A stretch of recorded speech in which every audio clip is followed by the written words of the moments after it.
On day 1, I spawned into the deep dark forest as a skeleton dragon. One of the coolest and spookiest kinds of dragons there is. Well, I guess I'm more of a baby skeleton dragon. I must have just come out of the skeleton altar. That's gotta be why I only have 3 hearts. And what's this in my inventory? A void worm eye? What would I use that for? That's when I saw a skeleton horse riding out of the trees towards me. For some reason, she looked worried. What are you doing here, baby skeleton dragon? I just got here. My name's Zozo. What's going on? It's dangerous to be in this forest at night. We need to get out of here. Before I could ask any more questions, I saw shadows in the dark between the trees. And suddenly, I felt uneasy. Zozo, we have to leave. Now! Mr. Dark is here. Mr. Dark? Who's Mr.? A tall, shadowy figure appeared in the trees behind us. At first, all I could see was his glowing purple eyes. No need to run away. Why don't you come with me, little ones? I'll take you to playland. We'll have toys and games and candy. I just know you're going to love it. I knew in my dragon bones I couldn't trust this man. He creeped me out just standing near him. So me and the skeleton horse ran away as fast as we could. You can run, little ones, but I'll take you all to playland soon. We took refuge in a nearby cave to wait out the rest of the night, worried Mr. Dark might find us at any moment. What's your name, skeleton horse? Sally. I'm Sally the skeleton horse. Thanks for the save, Sally. On day 2, Sally the skeleton horse and I emerged from the cave with the sun shining high up above. We're safer during the daytime. I've only ever seen Mr. Dark under the moonlight. We decided, with a little less pressure on us, to start exploring the rest of the forest. It definitely wasn't so scary with the sun shining in through the trees. Maybe we should collect some apples. That's a good idea, Zozo. A skeleton horse is still a horse, and I love apples. We happily collected apples until a huge shape came lumbering out of the dark. It was a skeleton dragon, a huge adult skeleton dragon with black bones. Oh wow! Hey, Mr. Skeleton Dragon, I'm Zozo, and I'm one of your kind. The adult skeleton dragon seemed relieved to see me. Oh, thank goodness. I've been looking for you everywhere. I'm in terrible trouble, and I need the help of another skeleton dragon. I just didn't expect you to be so small. I may be small, but I've got a big heart. How can I help you? A friend of mine, the blue skeleton dragon, was taken by something. Some tall, shadowy entity, and I need help in getting him back. That sounds just like Mr. Dark. He terrorized us too, but don't worry, we'll help you get your friend back from Mr. Dark no matter what. Thank you, Zozo, and friend. For now, I must go.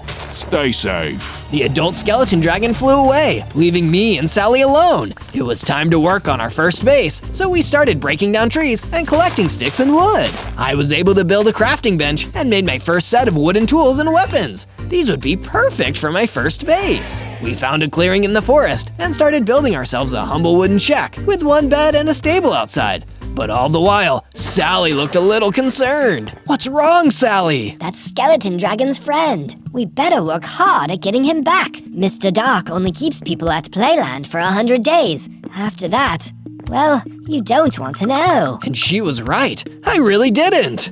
On day 3, I was wandering through the forest looking for apples to eat and more supplies that I could use to upgrade my base. Nothing like fresh air and a walk to make a morning happy and healthy. But during my walk, I saw a hulking figure behind the trees, a mutant skeleton. He looked big and a little scary, so when he turned around and looked at me, I ran for the hills. Not today, mutant skeleton! I returned to my base, where I felt a lot safer and started mining into a nearby hill to gather some stone. Then, I made my first set of stone tools, a stone sword, and even started building a sturdy stone wall around my base. But as I was building my wall, I was suddenly approached by an angry-looking gang of rogue tomatoes. They somehow looked both silly and like they meant business. Don't you laugh at us, bub, or I'm gonna give you a knuckle sandwich with extra ketchup, you hear? Those were fighting words, so I decided it was time to give my brand new stone sword some action. If it's a tussle you want, it's a tussle you'll get, tomatoes! I fought them all, making short work of them with my stone sword, and after their defeat, one of them dropped a milk bucket. Guess I'll just keep this, in case it comes in handy. That's when I looked up and noticed it was getting dark. I'd need to finish the wall another day. I definitely didn't want to get stuck outside while Mr. Dark was on the prowl. Instead, I went back to my bedroom and got a good night's sleep. On days 4 and 5, I woke up to the sound of Sally the skeleton horse entering my room. Hey, Sally, what's up? Zozo, I noticed you brought back a milk bucket last night. You should drink it. Milk contains calcium, and calcium is good for your bones. It's the perfect way for a skeleton dragon to get stronger. That sounded like a great idea. So I chugged the milk and immediately found myself getting stronger. I grew to a big, tougher form with 6 hearts rather than 3. This is more like it. I'm gonna go take a walk in my new form. I'll finish up the wall while you're out. So that's what I did. But this time, I didn't want to just walk through the forest. I went all the way to the desert so I could feel the heat on my bones. Sun and skeletons go together like peanut butter and jelly. I turned and saw a wither skeleton further out into the desert. He seemed to be fishing in a pond. I couldn't believe how many friendly skeletons I was running into these days. I made my way over the small hill to him. Enjoying the sun, fellow skeleton? Want to come back to my base and hang out with me and my horse friend, Mr. Wither Skeleton? We're putting together a group to help save an innocent skeleton dragon from an evil man. Sounds good to me, brother. Let's boogie. The Wither Skeleton and I traveled back to the base together, and we came back just in time because a big, angry Ravager was trying to break down my defensive wall. Uh-oh. Want to help me run off this nasty customer, Wither Skeleton? Heck yeah, let's do it. With the both of us ready to fight, the Ravager was outmanned. We didn't manage to defeat it, but it did run away. By then, it was already almost nightfall. We needed to get some sleep, in case Mr. Dark came out looking for us. I installed a second bed in my cabin, as well as some more furniture, and invited the Wither Skeleton to come stay with us. Sounds good to me, brother. Sleepover time. On days 6 through 8, me and the Wither Skeleton went out into the forest and collected some more yummy apples. But that wasn't all we were looking for. We found the same cave that Sally and I had hidden in the first night I arrived here. It's mining time! And then I mined all over that cave. It didn't take me long to find enough iron and coal to smell myself some new weapons and tools. Iron weapons, iron tools, I'm really moving up in the world. After leaving the cave with our loot and returning to the forest, we were suddenly ambushed by the same Ravager, looking for revenge. Be ready to fight, Wither Skeleton. This won't be easy. I was born ready, Zozo. But sadly, he wasn't actually born ready. That Ravager was way stronger than we thought. We fought the Ravager until it was defeated, but the Wither Skeleton was destroyed in the process. Wither Skeleton, no, I'll never forget you. He dropped his hat, which I decided to take with me. He had also dropped a flint and steel, a useful item for lighting fires. On the way back to my base, I encountered a soul vulture hanging out amongst the trees. Hey, Mr. Soul Vulture, want to come back to my base? I figure us Bone Brothers should stick together. Is it cozy? The coziest in all the forest. Well, I can hardly say no to that, can I? The Soul Vulture came back to my base with me, where I built him his own room. I also used some of my excess iron to create an iron golem to guard the base. Now I can sleep a little easier. On days 9 to 10, I was woken up in the middle of the night by something scratching my window. I looked up and saw Mr. Dark, his bright purple eyes staring in through my window. He was so creepy, I could barely stand it. Mr. Dark, how did you get past my guard wall and my iron golem? Mr. Dark gave a creepy little giggle. I can go anywhere I want, at any time I want, Zozo. No walls are too high, no trenches are too deep, and no golem is too strong. If I wanted to, I could open your door and walk into your bedroom right now. Then why don't you? Because where'd be the fun in that? Silly little dragon boy, you'll choose to come to Playland with me. I just know you will, and you'll have a wonderful time. I'll be keeping my eye on you, Zozo. I'll come back when you least expect it, and then you'll be all mine. Then he disappeared, and I couldn't get back to sleep for the rest of the night. On days 11 through 12, still feeling shaken up from my encounter with Mr. Dark the night before, I decided to build some base improvements. I made the wall taller and started digging a trench around the outside of the wall, so the only way to get in or out would be the front gate, guarded by my iron golem. This should keep that nasty midnight creep away. After my work was done, Sally the skeleton horse approached me with a suggestion. Zozo, you should train yourself and get stronger by visiting new biomes. How about a trip to the beach? Yeah, I could use a trip to the beach after a week like this. I made my way to the beach with Sally for a mixture of relaxation and hardcore strength training. And it didn't take long for us to need it, because a bunch of angry iron chickens started attacking us. We're the iron chicken muggers, and believe us, we can be pretty foul, so you better hand over all your bucks. Thankfully, with Sally and I working together, we were able to defeat the iron chicken muggers and keep all of our hard-earned money. This kind of thing is exactly why I hate chickens. We kept exploring until we found another skeleton friend, a skeleton deer. So of course, I invited her back to my base. Gee, thanks. I'd love a new place to stay. I've been getting tired of all this sand. The skeleton deer followed us back to the base, where I built her a new section of the stable to sleep in. This is so comfy. Thanks, Zozo. Don't mention it, skeleton deer. And by the way, I saw you fighting the iron chickens. You were good, but if you want to get better, I recommend seeking out the necromancer. He can mentor you to greatness. The necromancer? That sounds like a plan. On days 13 to 15, I left my base and began searching the forest for the necromancer. I'm sick of being afraid and hiding away when the bad guys come. I want to be strong enough to be brave and fight back. But it turned out I was talking to myself a little too loudly because an angry stone monster came running at me through the woods. Uh-oh, sorry about the noise. I'm guessing we can't just talk this out. He did not want to talk it out. Instead, he chased me and I ran as fast as I could on my skeleton dragon legs, but he was faster. Oh no, oh no, no, no, no, no! But just as he was about to catch me, something burst out of the tree line as quick as a flash. It was the mutant skeleton I'd run away from earlier. He pulled out his bow and easily defeated the stone monster, really saving my bones. Thank you, mutant skeleton. I'm so sorry for running away earlier. I guess I learned a valuable lesson about judging on appearances. No problem, Zozo. I know I can look a little scary sometimes, but really, I'm out here trying to help. Want to come and stay at my base for a while? I'm putting together a team. I'd love to, but there's too much work to do protecting people out here. Perhaps I'll drop in for a visit sometime, though, eh? Me and the mutant skeleton went our separate ways, and I continued searching for the fabled necromancer until I saw a gremlin hopping around, looking clearly distressed. What's wrong, little gremlin? I'm in trouble, man. These, nasty jungle spiders have been chasing me all day, and I'm worried they're gonna get me. Stand back, little gremlin. This sounds like a job for Zozo. With my trusty sword, I found that nasty swarm of jungle spiders and took them out before returning to the gremlin. Whoa, Zozo, you're like a real hero. That was awesome. No problem, little gremlin. Say, you know where I might be able to find a necromancer? Oh, the necromancer.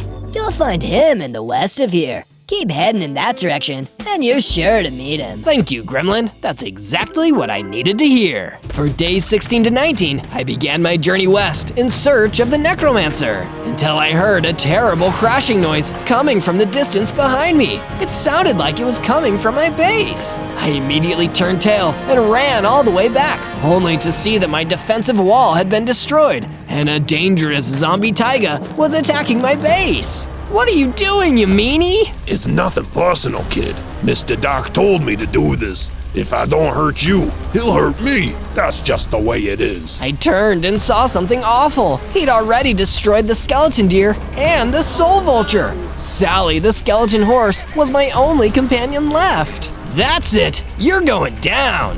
I pulled out my sword and attacked the zombie taiga, but it seemed like he deflected the hits without any effort. He was almost unstoppable. That was just embarrassing. If you couldn't defeat me, you'll have no hope against Mr. Dark. I'm out of here. And with that, the zombie taiga fled, leaving me in the ruins of my base with two of my friends. Gone! I feel useless, like I can't protect anyone. That's when a gang of mossy skeletons turned up, They looked frightened and said they'd heard I'd been offering other skeletons a place to stay. Of course you can stay here, new buddies, but I'm gonna need to make a few renovations first. I built a new barracks on the side of my base for the mussy skeletons to live in. They seemed quite happy with their new place, and I took the time to rebuild some of the defenses that the zombie taiga destroyed. But I can't just defend my base. I need to be able to defend myself too. I mined for more iron and coal until I had everything I needed to smelt myself a new set of iron armor. I may have lost a battle, but I wouldn't lose the war! On days 20 to 22, I left my base to search for some statue building materials. After all, a cool statue is great for inspiring everyone to do their best. But on my way out to mine some stone, I was ambushed by a green troll with an axe to grind. Well, more specifically, he had a giant fist. I've got no interest in feeding any trolls today. With my sword at the ready, we engaged in a tense duel. Thankfully, with my new iron armor, I was able to withstand his attacks and defeat him. Iron and bone beats flesh. Afterwards, I traveled further through the forest until I stumbled upon a desert with the remains of a giant skeleton. Whoa, this is perfect for building a cool statue, and I know exactly what I'll make with them. I started mining the ribs one by one, making sure I didn't fall into the pools of lava. By the end of it, I had all the bone blocks I'd ever need. On the way back, I encountered a herd of wild sheep grazing and decided I'd tame them and lead them back to the base, because you never know when some wool will come in handy. When we reached the base, I made a new, fenced-off section where the sheep could graze and be left to their own devices. And with that out of the way, it was time to start statue building. Laying down the base is one of the most important parts, so the statue doesn't just tumble over. Can you guess what the statue is gonna be yet? Let me know down in the comments. From day 23 to day 26, I returned to the forest to search for the necromancer. I needed his teachings to help me get stronger and defeat Mr. Dark. While wandering through the woods, I got attacked by a nasty gang of rotten rats. They tried to bite me and give me some nasty diseases. When it comes to rats versus skeleton dragons, rats don't win. I defeated the last of them with my iron sword and continued searching. On the way, I ran into a wither skeleton jockey riding a spider. He reminded me of the wither skeleton who used to be my friend. Hey, Mr. Wither skeleton jockey, wanna come back and stay at my base? Nice offer, but no thanks. There are some evil things lurking in these woods, and I've learned not to trust anyone. Maybe some other time. All right, suit yourself. Stay safe out there. It felt like the day had been a total waste as I journeyed further into the forest. But just as I was ready to give up, I saw the necromancer himself sitting on a rock and meditating. No way! The necromancer! Is it really you?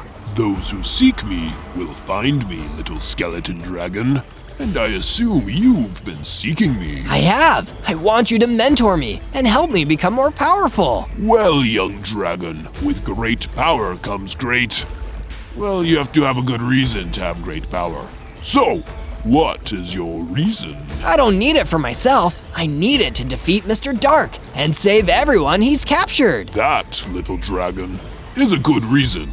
Your training begins now. For days 27 to 31, the necromancer gave me my first challenge. To defeat an entity as evil and spooky as Mr. Dark, you need to learn to conquer your fear.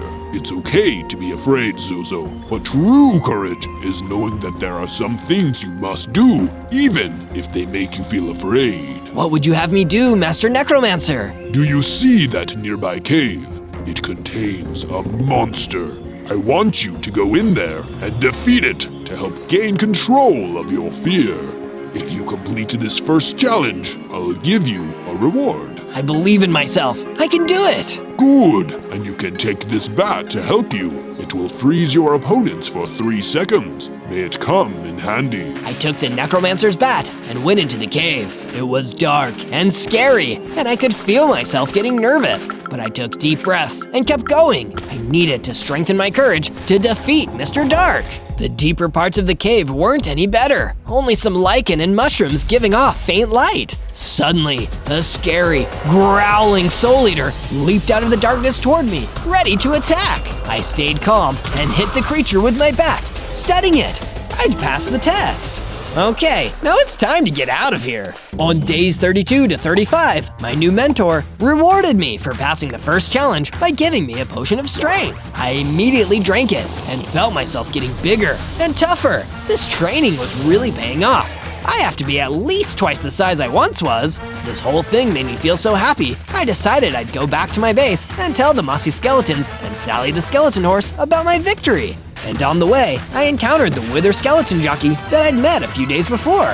Hey, jockey! Have you had any second thoughts about coming to my base? Well, now that you mention it, I have been getting some eerie vibes lately. Maybe we should stick together after all. But those eerie vibes didn't come from nothing. Neither of us noticed it, but the day had gotten away from us. The sun was going down, and the night was upon us. That's when Mr. Dark himself came creeping out of the trees.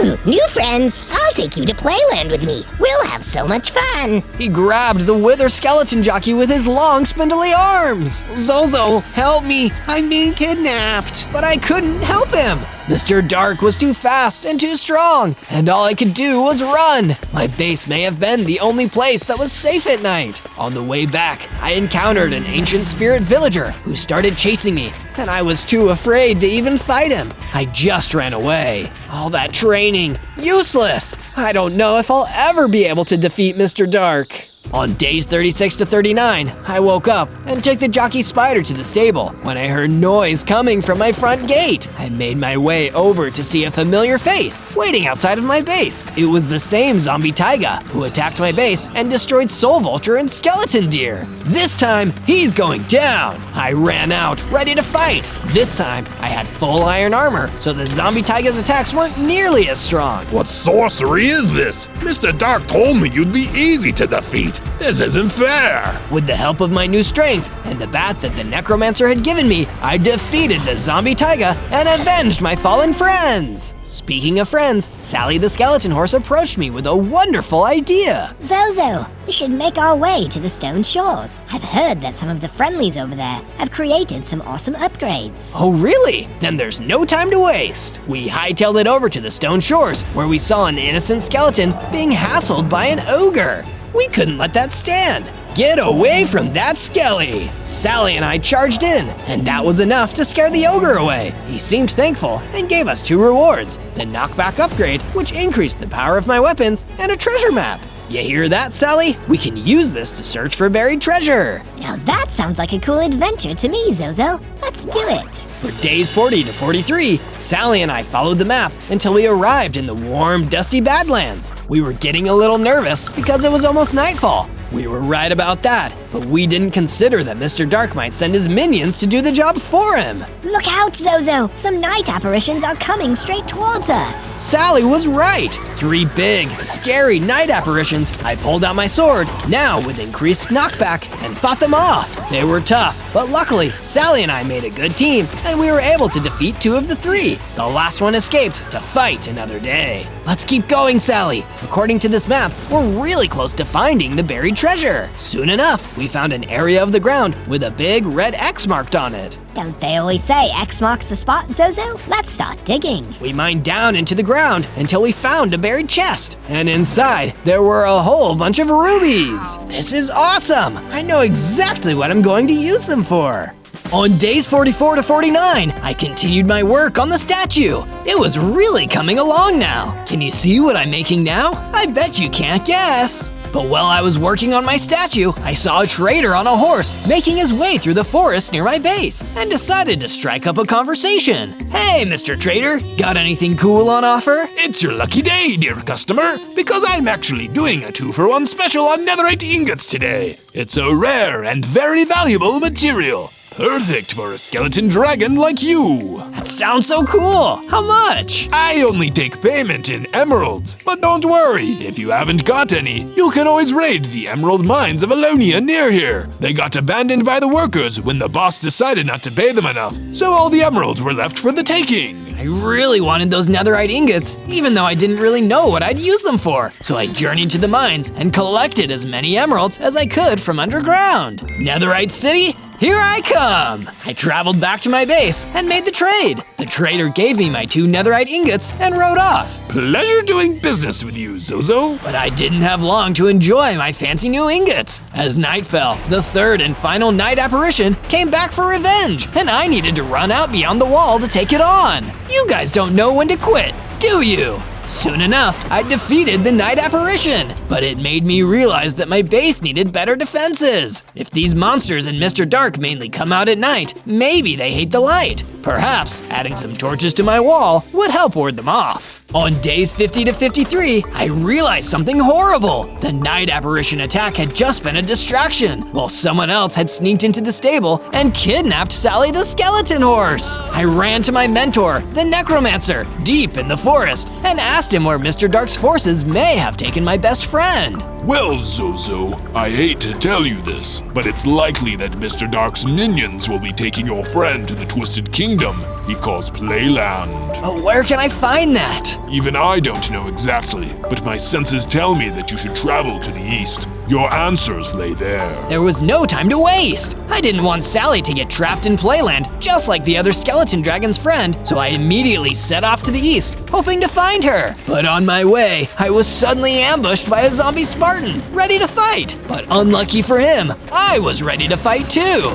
Nothing is going to stand in the way of me rescuing my friend. The zombie Spartan was tough, but I had the power of friendship on my side. It didn't take me long to strike him to submission with my enchanted sword. In his defeat, the zombie Spartan dropped something, 2 voidworm mandibles. I already have a voidworm eye. I better take them. They might come in handy. On days 54 to 57, having defeated the zombie Spartan, I continued searching for Sally the skeleton horse, and my search soon led me to a deep cave. Suddenly, it felt like everything got much darker around me. I'm never going to let Mr. Dark take you to Playland, Sally. That isn't your choice, Zozo. I turned and saw one of the shadows in the cave moving with bright purple eyes. It was him, Mr. Dark, standing right behind me. Do you want to come to Playland with me now? What did you do with her? I swung my sword and Mr. Dark teleported out of the way, appearing right behind me. She's playing with my friends right now, but later she'll play with me. Do you want to play with us, Zozo? I tried to hit him again, but Mr. Dark was too fast for me. He hit me with one of his long, spindly arms and knocked me up against the wall,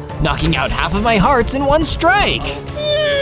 Still too weak. We'll play again when you're stronger, Zozo. Mark my words. And then he disappeared, leaving me with nothing. A silver Lobo approached me out of the darkness, looking worried, and gave me some apples to replenish my hearts. Thanks, Silver Lobo. You saved my life here. The Lobo told me about a secret room further into the cave where I might find some vital information. I went deeper into the cave, feeling around on the wall until I felt a button and pressed it, opening a secret door. There was blue fire torches on the wall and an old map left on the table with some locations marked. They must be keeping Sally at one of these locations. On days 58 through 62, I decided I needed to become stronger before I could find the location where they were keeping Sally.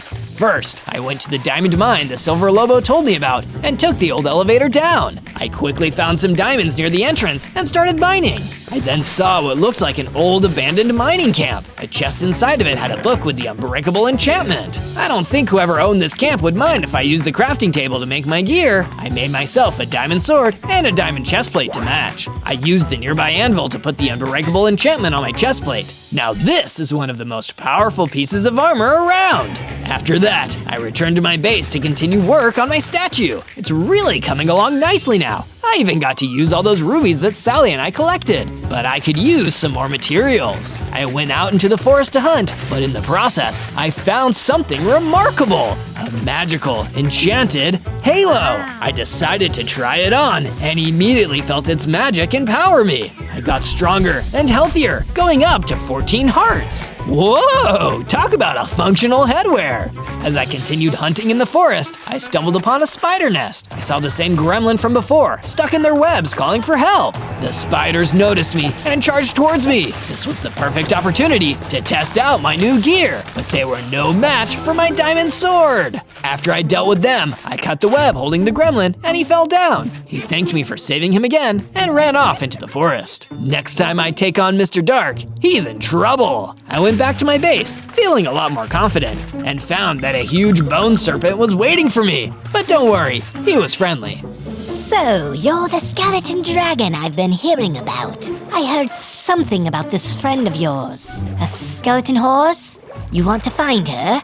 I recommend you look for an abandoned house on the plains. Finally, a break in the case! You're a lifesaver, Bone Serpent, literally! Want to stay at my base? Well, since you're offering, why not? I built a new room with a pool where the Bone Serpent can stay. But by then, it was already nighttime. Mr. Dark would be on the prowl. I'd go find Sally first thing in the morning. On day 63 through 66, I was preparing to go on a rescue mission for Sally. But before I could leave, my mentor, the Necromancer, arrived to give me a gift. Zozo, I wanted to give you a gift before you went on your quest. Mr. Dark is a mutant Enderman, and this dagger will do extra damage against Endermen. But be warned, it'll be incredibly weak against anything that isn't an Enderman.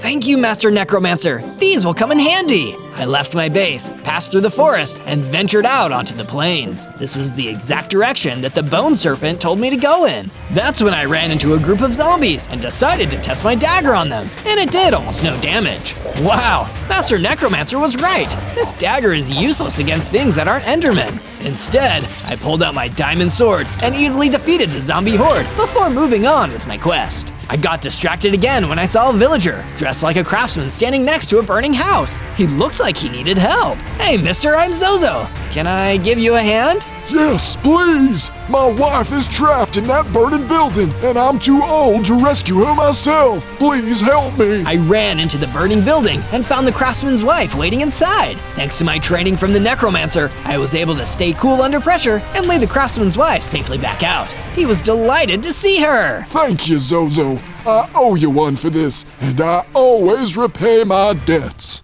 On days 67 through 70, I arrived at the abandoned house in the plains where I figured they must be holding Sally. This place looks so spooky, but I need to do the right thing, just like my mentor taught me. I carefully entered the house, trying not to be detected. I noticed that there was a broken end portal inside.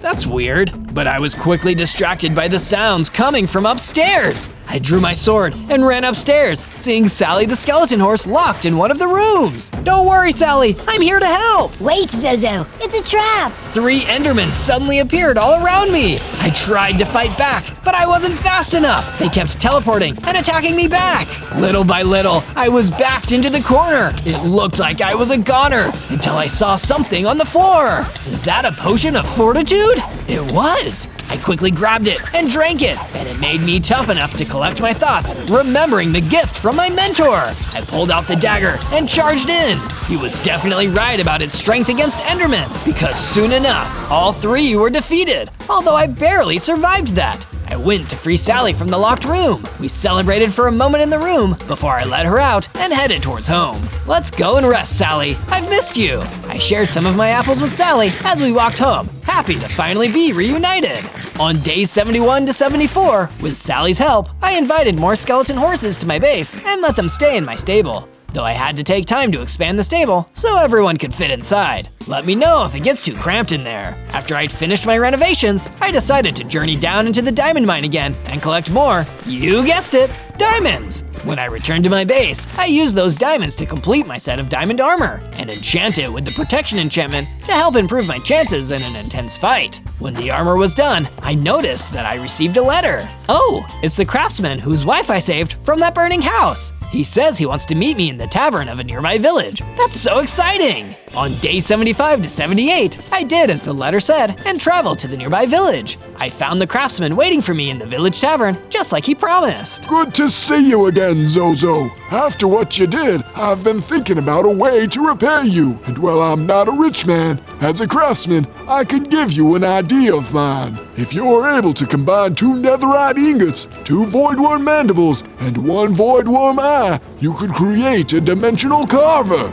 a special pickaxe that can teleport you between locations. Wait, I have all of those materials. That's incredible. I can build one right now. Thank you, Mr. Craftsman. I made my way over to a nearby crafting bench and made myself a dimensional carver and gave it a practice swing. Boom! I was teleported to the village outskirts with a group of great beasts charging at me. Uh-oh, better get out of here. I swung the dimensional carver again, and boom, I was back in my base. Wow, this tool is amazing, though I'll save it for emergencies in the future. On days 79 through 84, I started building a new storage shed for extra supplies in my base. You never know when you'll need the extra storage space. Then, I made a full set of armor for Sally, so she could be better protected when she's wandering through the forest. This is great, Zozo. Thank you. But then, I was running low on materials, especially stone and wood, so I decided to head out into the forest to cut down some trees and mine some more stone. While I was mining and lumberjacking, a passing mage noticed me and approached. Excuse me, young skeleton dragon, but would you happen to be Zozo?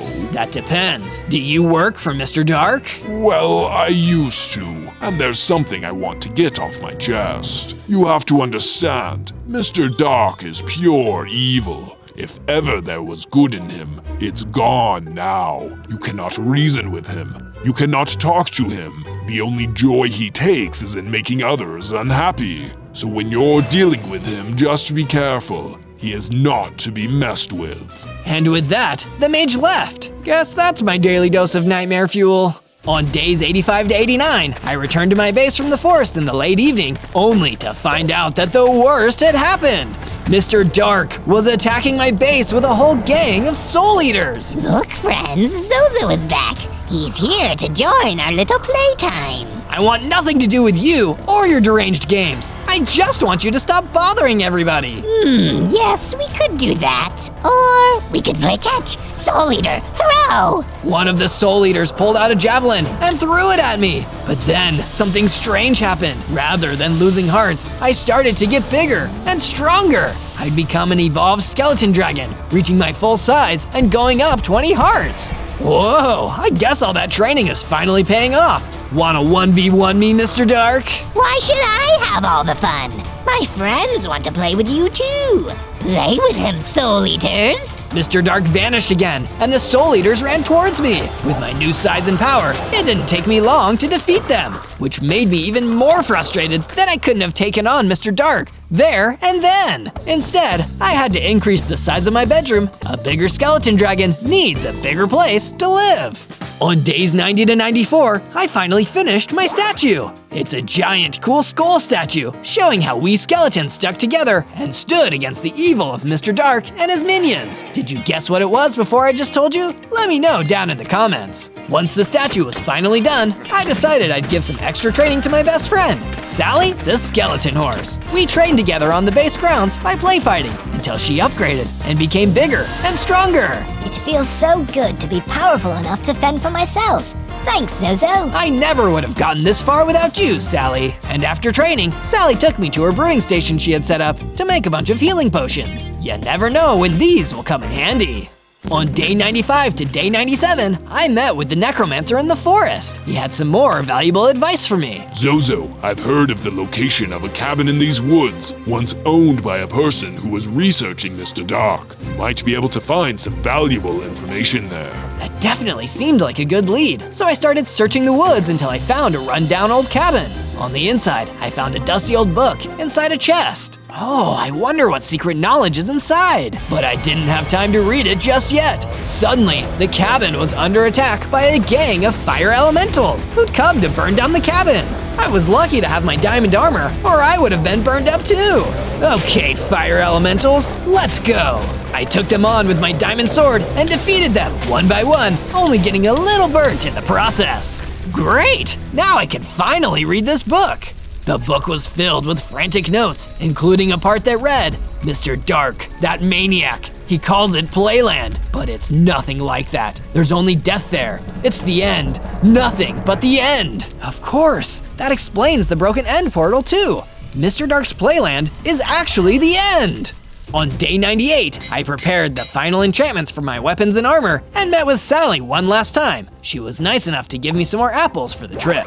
I'm going to take on Mr. Dark. I discovered that he's hiding in the end, and without an end portal, I can use my dimensional carver to get there. You're not going alone, Zozo. I'm coming with you. But Sally… But nothing. I saved your butt the first time you came here, and you think I'm gonna let you wander right into Mr. Dark's base? Alone? We started this together, and we're gonna finish it together too. Well, when you put it like that, I can't exactly say no, can I? But I can say that if you want more exciting adventures like this, you should subscribe to Zozo and find more of our videos by searching Zozo on YouTube. I'll really appreciate it.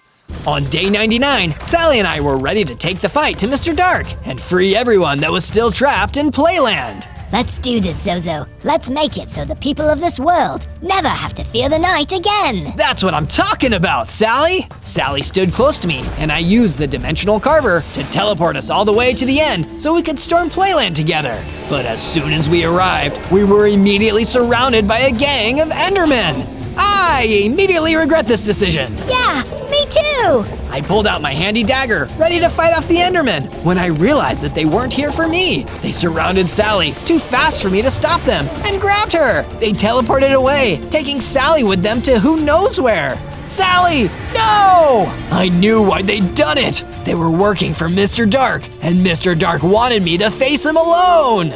On day 100, I walked deeper into the end alone, looking for Mr. Dark. He didn't seem to be anywhere around here. That's when I noticed a cage containing a skeleton dragon just like me. I'd finally found him. Don't worry, fellow Draggy, I'll get you out of here. I heard an evil laugh behind me, and Mr. Dark appeared. You've come to play with me at long last. I knew you would in the end, little one. I'm not so little anymore. I pulled out my dagger and turned to attack Mr. Dark, but he teleported out of the way and hit me again. He was even stronger than I remembered. Thankfully, I had a spare potion of healing to take to offset the damage. Play along, Zozo. It's no fun if you don't play. I tried to attack him again, but it was like fighting smoke. Every time I went for him, he teleported out of the way and attacked me back. It felt like all of my training was for nothing against him. You don't play fair, Mr. Dark. That's because it's no fun to play like that. And I'm sorry, Zozo, but you're starting to feel awfully boring to me. I looked behind me and saw that a giant chasm had opened up in the ground behind me. It was so dark down there, I didn't even know if there was a bottom. You'll find more friends down there, Zozo. You'll never want to leave. While Mr. Dark was focused on me, I saw a figure charging up behind him. It was Sally, the skeleton horse. And still, Mr. Dark hadn't even noticed her. Any last words before you go into the dark, Zozo? Yeah, playtime's over. What? Sally the skeleton horse charged into Mr. Dark and knocked him into the bottomless pit. He screamed and fell, never to be seen again. Can't say I'm gonna miss that creep. Let's save the prisoners and get out of here, Zozo. You know, that sounds good to me. On day 1, I spawned in as a noob dragon with a gang of angry villagers surrounding me. Hey, look, another dragon. We better get that nasty beast before it gets us. What? Mister, I just got here. I don't want to get anyone. More draconic lies. You're not gonna pull one over on us. Let's get him, boys. The gang of villagers all started to chase me across the valley. I didn't understand why they were so angry at me. I was just a baby noob dragon. I only had 5 hearts. Luckily, I was still pretty fast for being a scaly noob, and I managed to outrun them, reaching the aspen forest and leaving all those villagers to eat my dust. With them gone, for now at least, I took a moment to rest amongst the trees and catch my breath. Boy, these guys sure know how to roll out the welcome wagon. I have no idea why dragons have such a terrible reputation around here. And I didn't get much pondering time. Before I could pick myself back up and run off, I was surrounded by those same villagers again. They caught up with me and emerged from between the trees, completely surrounding me. Tag him and bag him, boys. One less dragon out here makes our villages just that little bit safer. On day 2, after the villagers captured me, they took me straight to dragon jail and threw me into my cell. They didn't even take time to hear me out. What about due process? Don't I have a right to a trial? Those are human rights, noob dragon, and you're not human. Darn it! At least I wasn't alone in my cell. There was also a bored-looking Komodo dragon lounging around. I was happy to have someone in the same boat that I could talk to. Hey, I'm Zozo. All those villagers captured me pretty much as soon as I arrived, just because I'm a dragon. I don't understand. Nice to meet you, Zozo. I'm Carl, Komodo Carl. I've given up on trying to understand why the humans do what they do. I'm not even a real dragon. I'm just a Komodo dragon. I can't even breathe fire. Breathe fire? Wait, Carl, you're a genius! I am? Thank you. I'm happy to finally have my genius recognized. I turned to the door of my cell, summoned up all of my might, and blasted a fireball at the door. It wasn't all that powerful, but it was powerful enough to at least set us free. Let's go, Carl, before the villagers realize we're gone. You don't have to tell me twice, buddy. Carl and I ran out of there, going our separate ways. Now we both at least had a fighting chance out here.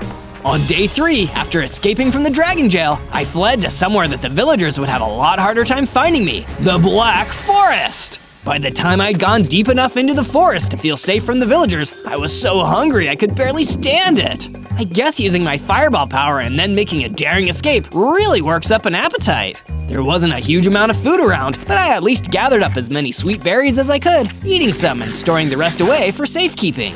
Suddenly, a huge shadow passed over. I looked up and saw something amazing. It was a huge, fully grown ender dragon soaring right above me. When she spotted me, she turned herself towards me. I looked so tiny compared to her. Hello, little one. I didn't expect to see another dragon down here, even a teeny tiny noob dragon such as yourself. Hi, Miss Ender Dragon. My name's Zozo, and I'm pretty surprised to see you too. People aren't very kind to us dragons around here. Ah, so you've encountered all the cruel, small-minded humans who are out here threatening to ruin our way of life. You're lucky you escaped with your life. Wait, you know about all of that? Please tell me more. I'd love to understand everything that's going on here. You'll understand it all in due time. Fly with me, little one, and I'll take you back to my lair. So me and the Ender Dragon used our dragon wings to take off into the sky. At least it'd be a lot harder for humans to get us up there. From day 4 to day 5, I flew with the Ender Dragon all the way back to her draconic lair in the wooded Red Rock Mountains. As we flew over, I noticed that there was an unusual number of Endermen wandering around the mountain. I figured they must have been there with the Ender Dragon. We touched down near the top of the mountain, and that's when the Ender Dragon started telling me her story. You see, Zozo, we dragons once ruled this whole world. The natural home of all dragons is the end, but the end isn't a very vibrant place. Instead, we dragons came here and helped lift up this world to greatness. But some creatures, especially the humans, were ungrateful for everything we did for them. They decided instead to hate us and hunt us to near extinction just because we're the rightful rulers of this world. That sounds horrible! What can I do to make it all right again, Miss Ender Dragon? We must reclaim our territory, piece by piece, Zozo. You can start by finding a good place to build a base. Here, take these tools. The Ender Dragon gave me a set of stone tools, and I flew off again. I searched from the skies until I came across a Guiana shield biome. This seems like a good place to hang my hat. I flew down and started using my stone axe to clear trees and make space for my base. This also gave me enough wood to make a decent start on actually building it too. I took a break from my building to appreciate the scenery when I saw a gang of villagers wandering through the forest, searching for me.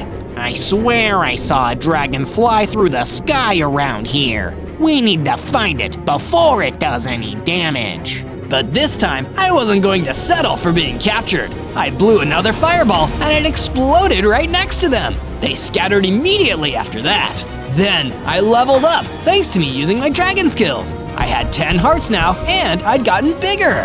Not as much of a noob now, am I?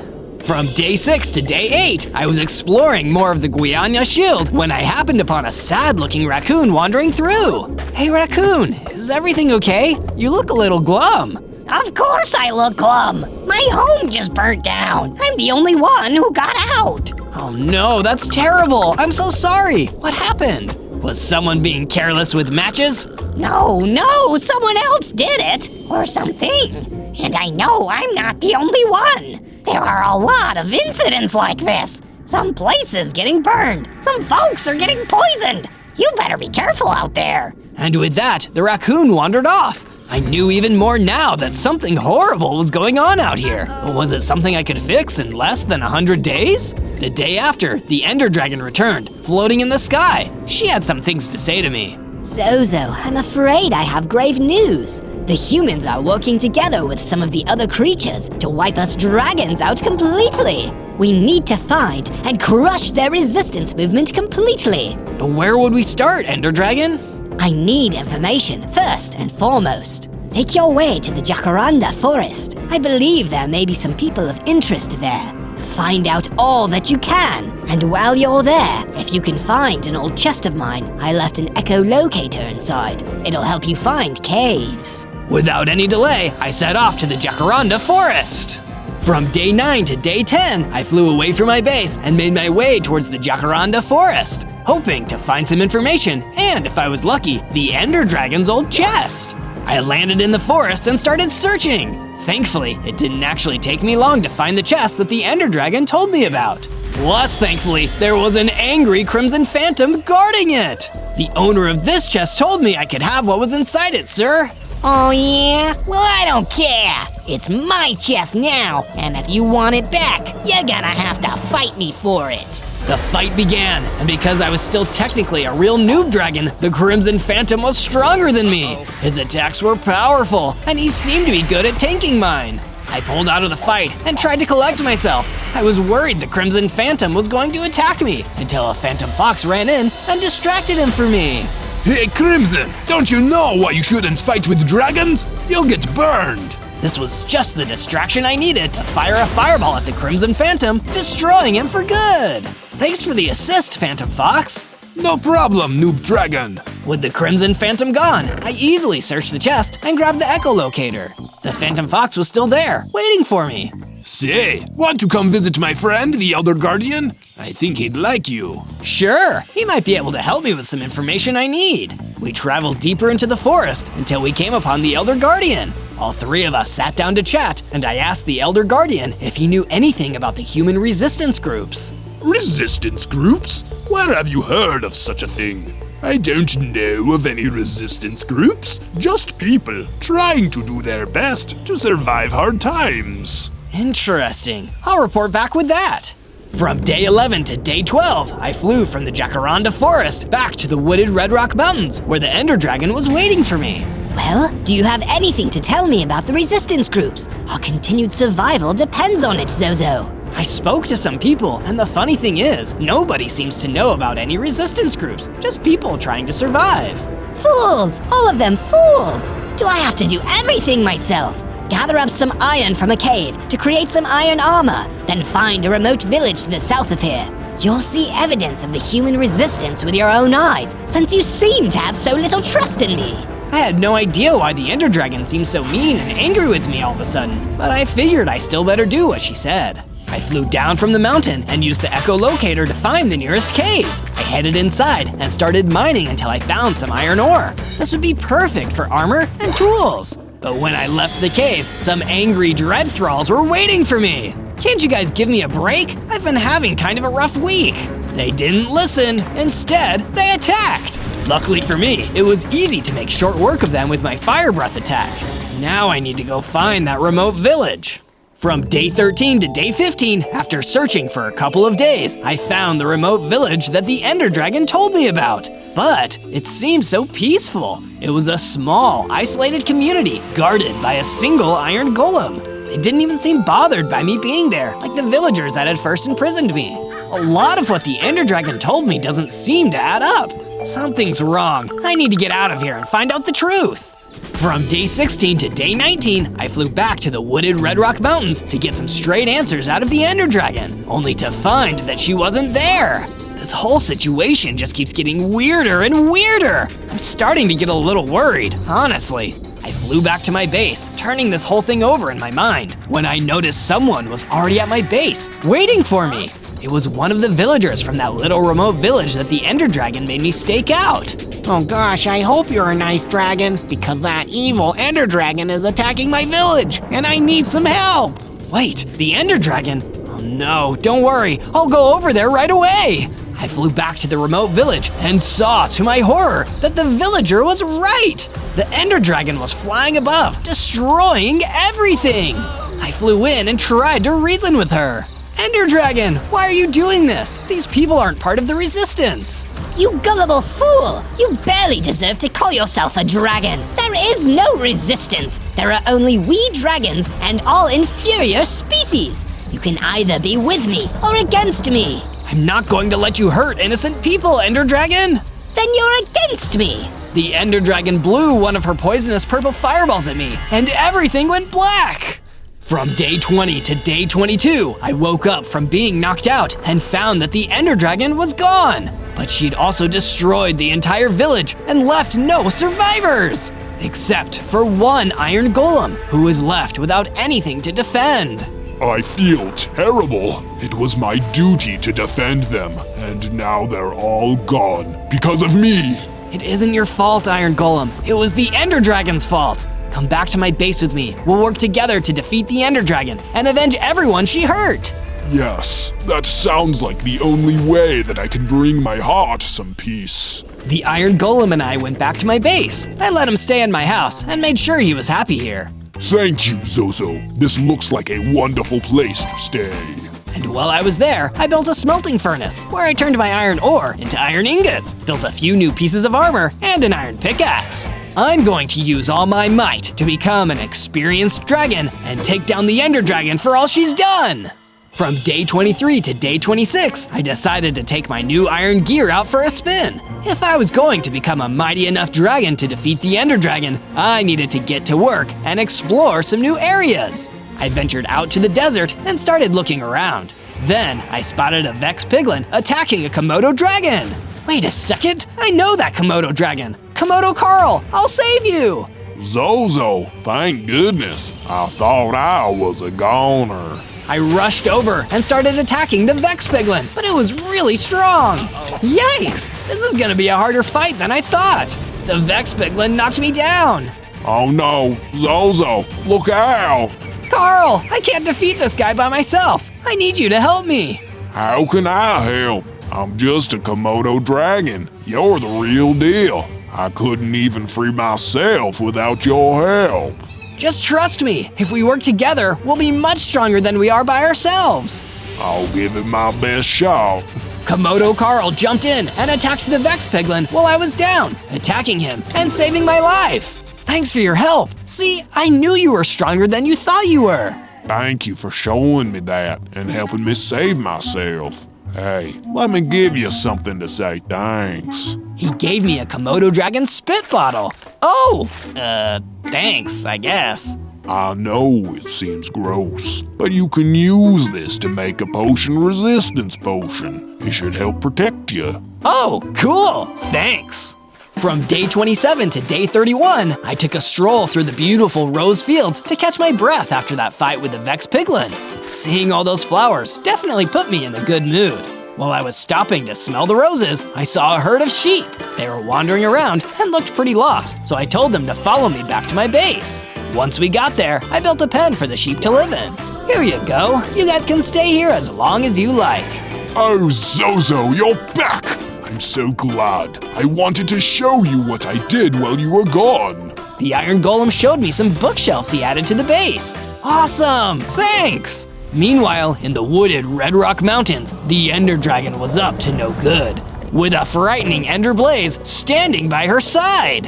I'm so glad you see things my way, Ender Blaze. With your help, no one will dare oppose me ever again! My pleasure. We Ender beings should be in charge of everything, and if you're the one who's gonna make that happen, I'll do anything I can to help. From day 32 to day 35, I left my base to go explore the Enchanted Forest. I was just taking a casual stroll and looking around when suddenly a group of warped Moskos spotted me.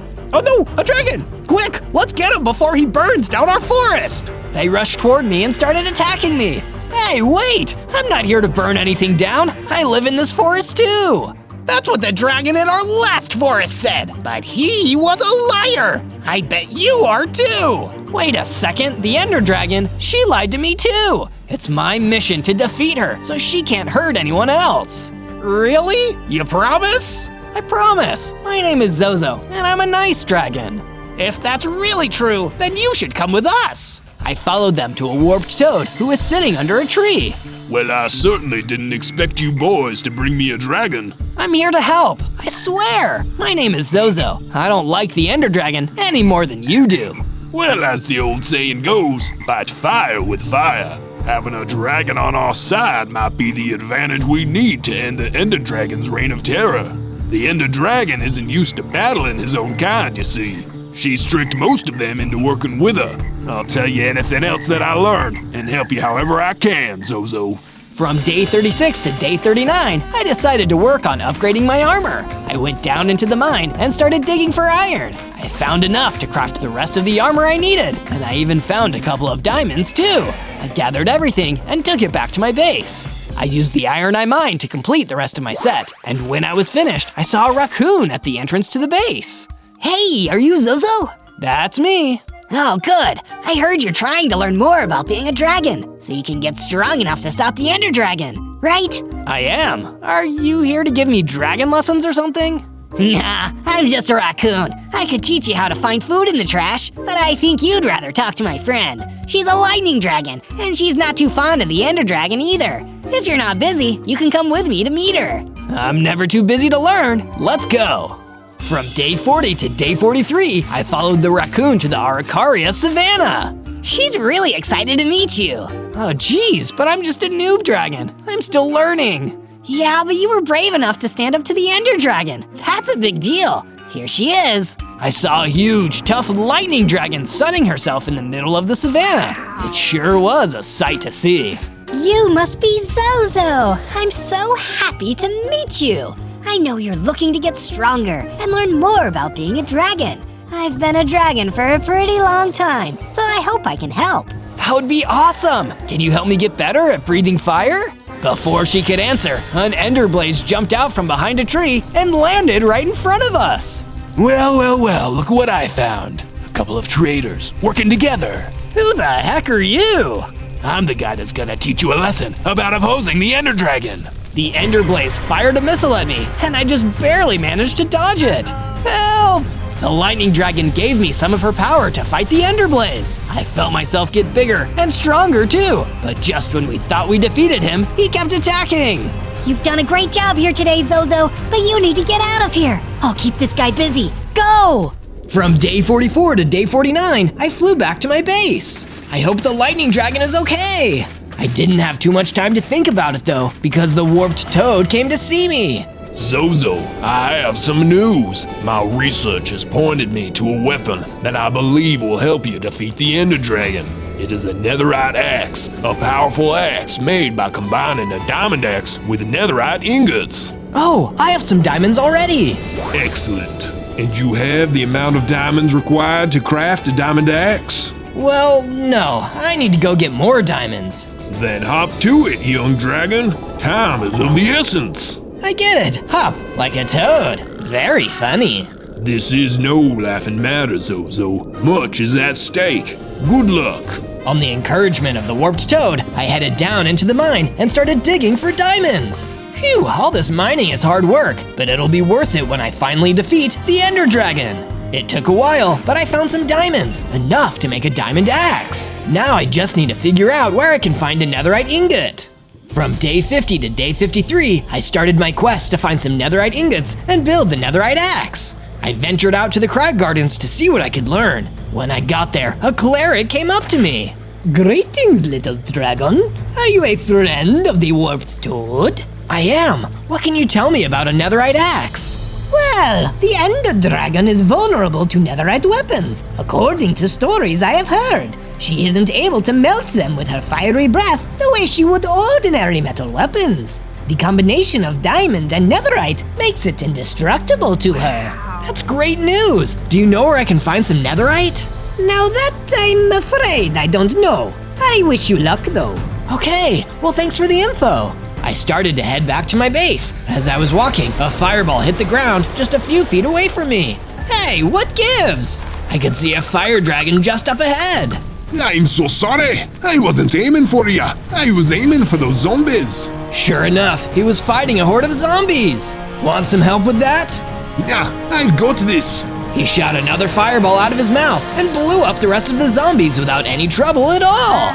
Whoa, that was awesome! Say, do you want to team up with me and help me fight the Ender Dragon? No thanks, I'm good. Sorry kid, but I fly solo. Good luck with whatever you're doing though. Sounds like you're gonna need it. From day 54 to day 57, I explored the crag garden some more. If I were some netherite, where would I be? Just as I was searching, the ender blaze popped up behind me again. I don't know about netherite, but it looks like there's plenty of loserite here. Because you're a loser, you tiny noob dragon. Ah, the ender blaze is back! I drew my weapon and got ready for a fight, but he was still way bigger and stronger than me. Oh no, I can't beat him yet.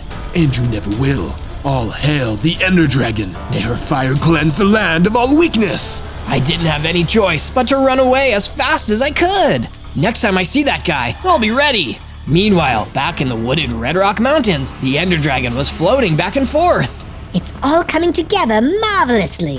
Soon there will be only dragons and those who serve us. Any of my kind that refuse to join me will be dealt with swiftly. All else will be burned to ash or reduced to nothing but dust. From day 58 to day 62, I went back to my base to check things out and figure out my next step. When I got there, I noticed something was different. There were walls. Wow, this looks great. The iron golem stepped forward. Glad you think so. My mother always taught me that a good house guest helps out however they can. And I had some spare time, so I built some bigger walls. Thank you. I still think the base needs something else though. Maybe something decorative? Yeah, like a statue. I know. I'll build a statue of an adult dragon to remind myself what I'm working toward. When I look like the statue, I'll know I'm done growing up. I gathered some materials and started constructing my adult dragon statue. Then I added some banners to the base to spruce up the place even more. Next, I used my diamonds to craft myself a diamond axe. What a great day! I'm one step closer to having what I need to defeat the Ender Dragon. I just have to stay brave and keep going. From day 63 to day 66, the cleric came to visit me at my base. Zozo, the time has come for you to gather the remaining materials for the netherite axe. In order to find netherite, you must enter the nether. Okay, how do I do that? Through a portal, dear dragon. There is one I can lead you to, and once it is operational, you will be able to travel through it to the nether. Oh, okay, neat. Follow me, Zozo. I followed the cleric out to the snowy blue taiga. This is where the portal is. Unfortunately, it appears to be broken. You will not be able to pass through it until it has been repaired. Oh, bummer. How do we fix it? That I cannot tell you. I will return to my research and see what I can learn. In the meantime, explore this area and see if you can unlock the secrets of the portal for yourself. I never could have dreamed becoming an adult dragon would be so much work, but I was ready for the challenge. If I needed a working portal to help me complete my quest, I would find a way to make it work.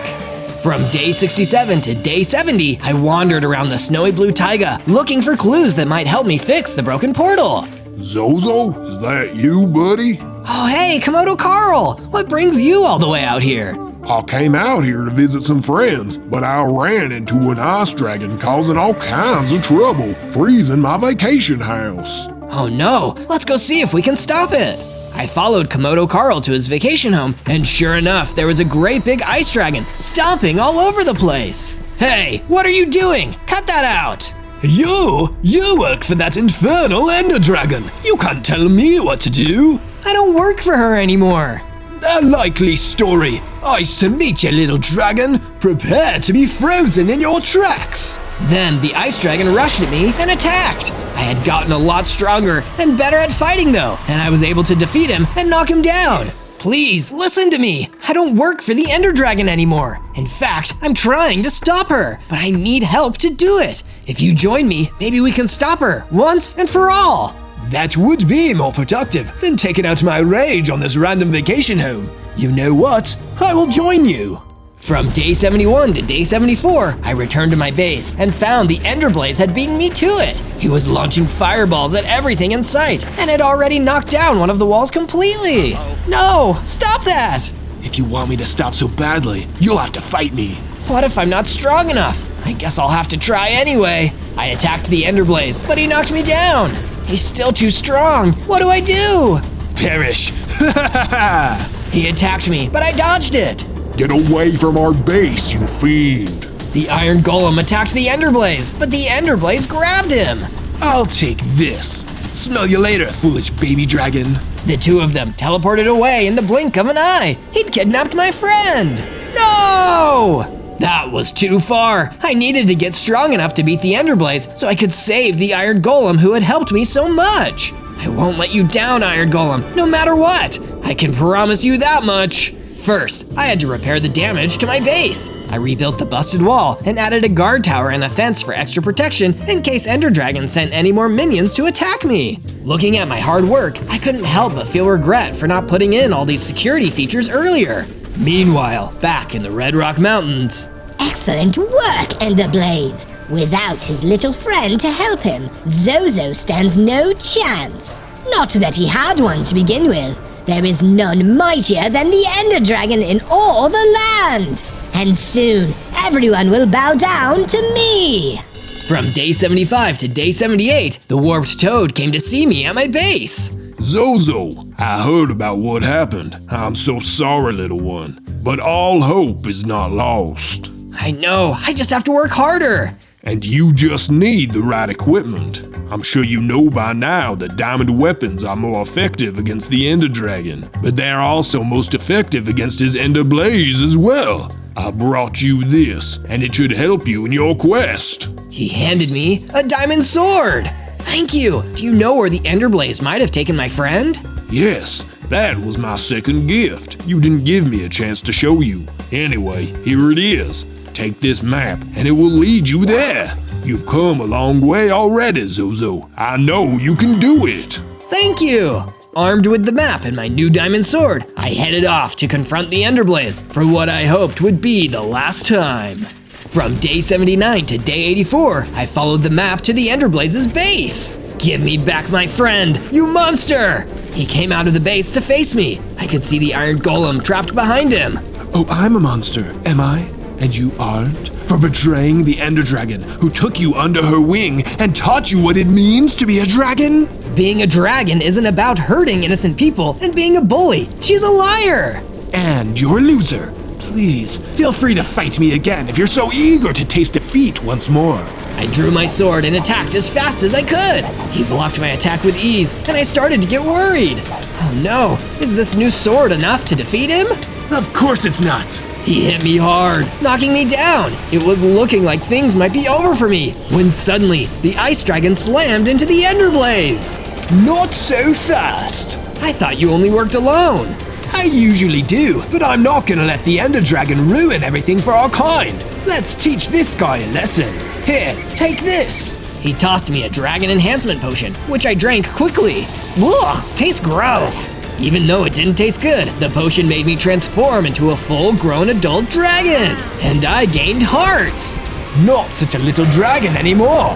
Now, let's handle this Ender Blaze. With the Ice Dragon's help and my brand new strength and size, we were finally able to defeat him and free the Iron Golem. From day 85 to day 89, I headed out to the Badlands to collect some terracotta I could use to finish off my statue. It was perfect timing, finishing the statue of an adult dragon when I was finally one myself. I returned to my base and put the finishing touches on the statue. That looks great!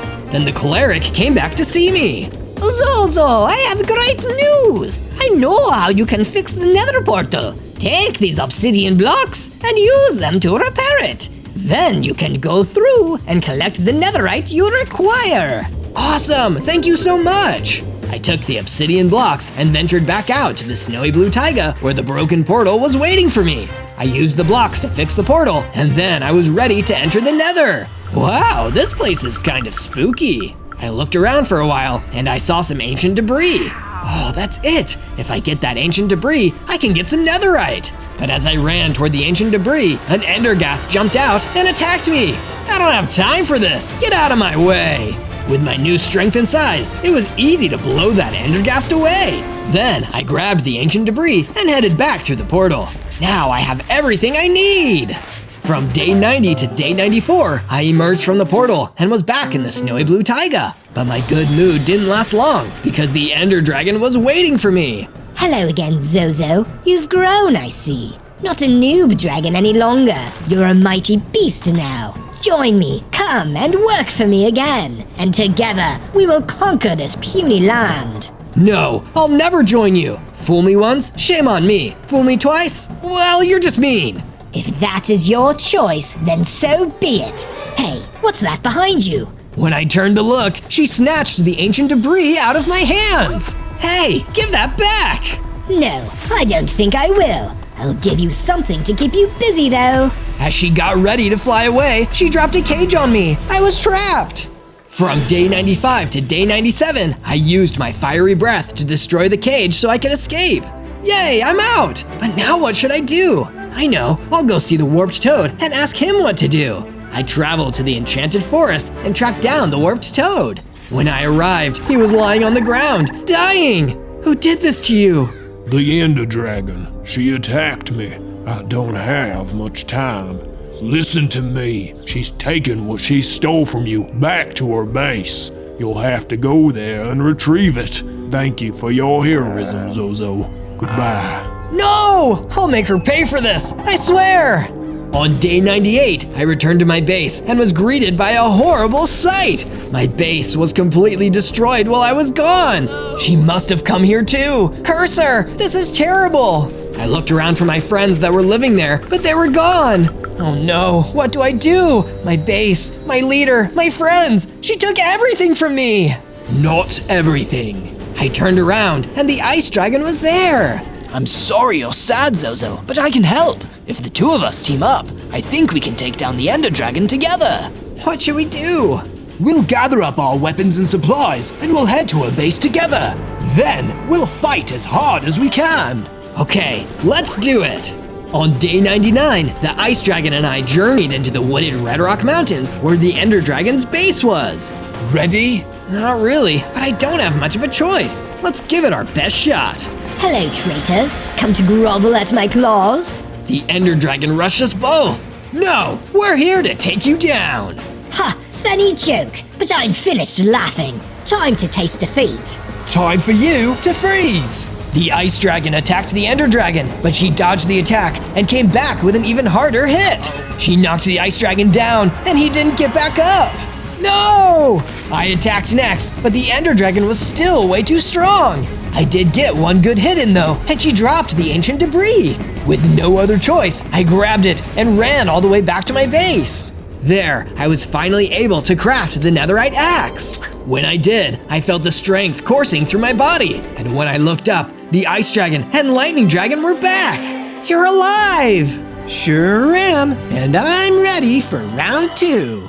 On day 100, the dragons and I returned to the Ender Dragon's base. We can't let this lady keep giving dragons a bad name. Let's show her what it really means to be a dragon. All together, we attacked the base. The Lightning Dragon and the Ice Dragon worked together to fight off her minions, while I went inside to find the Ender Dragon. Your days of stepping on the little guy are done.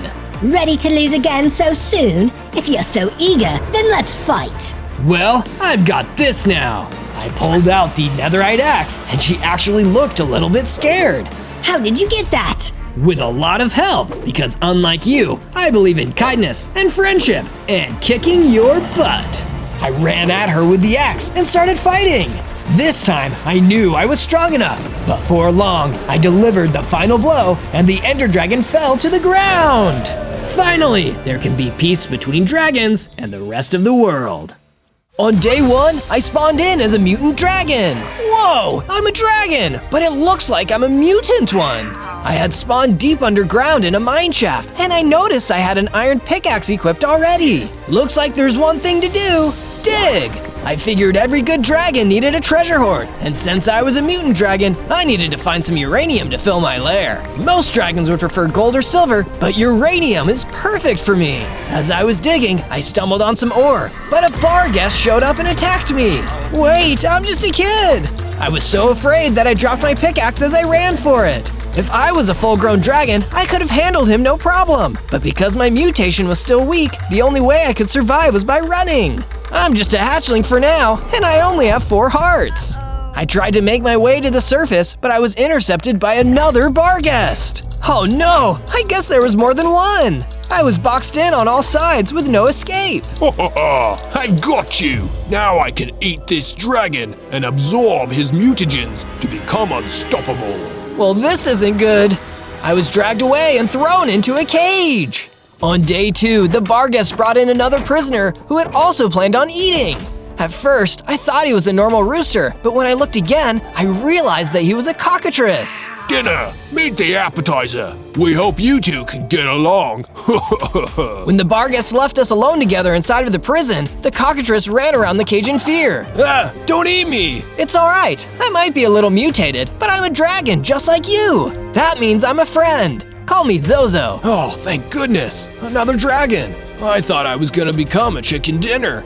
My name's Rusty. Nice to meet you. I bet if we work together, we could break out of this place. Well, I do have the ability to chew through stone. All cockatrices do. Perfect, let's do that. Rusty ate through the stone floor of the prison, and we were able to make our escape. But we were soon interrupted by a huge pit with lava at the bottom. Oh no, we can't go any further. Don't worry, Rusty. I've got abilities too. I had Rusty get on top of my back, and together we jumped out into the pit. I used my mutant wings to glide slowly towards the opposite side.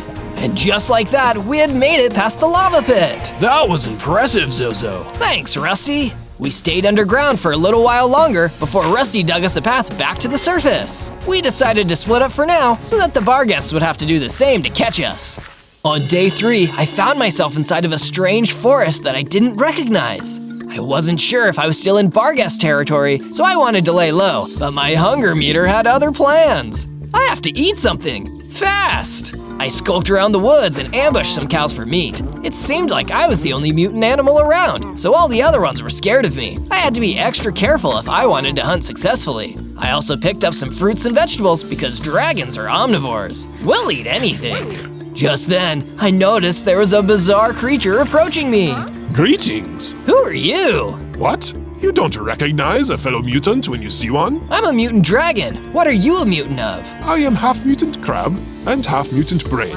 Call me Dr. Invertebrain. I don't get it, but that's okay. I'm Zozo. You need to listen to me, Zozo. There are a lot of enemies after us mutants right now, and I've got some knowledge that can keep us safe. How do I know I can trust you? Because I'm a brain. It's my job to be smart and think of things. So you just leave that part to me. This way. Then Dr. Invertebrain crab walked deeper into the forest. I wasn't sure if I should follow him, but I felt like I'd be in more danger if I didn't. On days 4 to 5, I caught up with Dr. Invertebrain, and he told me more about the enemies that were coming after mutants like me. You've probably caught on a little bit, but there are creatures out there that think they can steal our mutant powers by eating us. We mutants can unlock special abilities that no one else has, and because we are so rare, the ones who want our powers will stop at nothing to capture and consume us. That doesn't sound fun. I'm happy with being a mutant and having unique abilities, but being attacked because of it is going to make my life so much harder. Mine too. I suggest you try to awaken your greater mutant powers as soon as you can. Those will help protect you against the enemies. Thanks for the tip, Doc. One more thing. Here are some stone tools to replace the pickaxe you lost. Another way to keep safe is to make a base where they can't get to you. With the new set of stone tools that Dr. Invertebrain had given me in hand, I set off in search of a safe area to build my base. It had to be a place where I could keep a nice treasure hoard, as well as store all the food I had gathered up in the strange forest. I reached a small valley between 2 hills and decided that it would work. I began working on my base straight away, and it was coming together nicely. Eventually, I'll have a nice big lair where I can store all of my belongings. I had barely started when the same bar guest from before showed up again. You won't escape this time, Zozo. Suddenly, he attacked with full force, trying to capture me again. I drew my stone sword and tried to fight back, but he was too strong. That's when I remembered what Dr. Invertebrain said to me back in the forest. I have to unlock my greater mutant powers. I concentrated, and seconds later, I was able to use a breath weapon of green energy that blasted the Barghest back. It wasn't fire like you might expect for most dragons, but I wasn't most dragons. I was a mutant dragon, and the Barghest was done for. Suddenly, I felt my dragon powers tingling, and I started to get bigger. And whoa, I've gained 6 more hearts. I felt stronger than ever before. Maybe I could do this after all. On days 6 to 8, I left the base to go search for Rusty. I figured since the bar guest wouldn't be bothering me anymore, he would also want to know. I had a feeling that my problems as a mutant were far from over, but at least I could tell my fellow dragon friend that he was safe. I wonder what Invertebrain really meant about enemies. It couldn't have been just the bar guests, because they were pushovers once I activated my real powers. This thought stayed with me until I met up with Rusty next to the strange woods. Hey, Rusty! Zozo! I took care of those guys that were trying to eat us. We should be safe now. That's great news, but you should still be careful, Zozo. I've heard that there's a bad guy on the loose who is trying to gain mutant powers the same way that those bar guests wanted to. Sounds bad. I'll keep my eyes out. Thanks, Rusty. When I got back to my base, Dr. Invertebrain was waiting there. I told him that it was true that there was still a bad guy out there hunting mutants, and he agreed to tell me more. I too know about this evil hunter of mutants. In fact, I once had to deal with him face to death. His name is Zed, and he is the Duke of Dragons. The Duke of Dragons? You mean the ruler of dragonkind is after me? Even though I'm a dragon? It makes no difference to Duke Zed whether you are a dragon or not. As long as you are a mutant, he will try to steal your powers. From now on, you must be wary of every dragon you meet. Did that also include Rusty? I was starting to get worried about our friendship. There has to be a way I can go live with other dragons, even though I've been mutated. There is one way. If you find a way to pass your mutant powers on to someone else, then Zed would have no reason to come after you. That might work. Do you have anyone in mind? I just might, but in order to do it, we need a power transfer stone, which can only be found on Sunny Mountain. In that case, I'm off to get the stone. On days 9 to 10, I made the trip out to Sunny Mountain to seek out the power transfer stone that Dr. Invertebrain had told me about. I had to find a way to become a normal dragon so I wouldn't have to worry about people trying to steal my mutant powers. The path up the mountain had no trees, so the sun was beating down directly on me. Now I know where the name comes from. Farther along, I noticed a ruined set of standing stones, and I thought that maybe that was where the power transfer stone was. I went over to investigate, and a Geonock appeared. So, another mutant has come to claim the power transfer stone. Dream on! I am the stone's protector, and you should turn back now. No way! Getting that stone is super important to me. If I have to fight you for it, then consider this battle begun. I unleashed my breath attack, but the Geonock seemed resilient to my mutant powers. I realized I would have to use my sword for this, but it was stone against stone, so it wasn't doing anything either. Will you not turn back, even though it is futile? Of course not. I'll never give up. Then perish. You first. Right when I needed help the most, a sunbird swooped down and gave the Geonock the hot foot with its fire breath. The Geonock's outer layer started to weaken, so I hit him with my sword until the battle was over. I went to retrieve the power transfer stone from the standing rock formation, and then I thanked the sunbird that had helped me. We flew down the mountain together, stopping at the bottom of it for a quick chat. Thanks for the help. I'm Zozo. I am Tibernius, the winged warrior, and I am on a quest to find the next Duke of the Dragons. I saw that you were a dragon in danger, so I dove in to rescue you. That was very nice of you, but I've got nothing to do with any Duke of Dragons. That's by choice. Anyway, I need to get this power transfer stone back to an ally of mine. Don't tell anyone I was here. On days 11 to 12, I found that Dr. Invertebrain was still living at my base, which was what I was hoping for since I planned to give him the power transfer stone. I retrieved the stone, Doc. Ah, perfect. My plan is going perfectly. By that I mean our plan is going perfectly.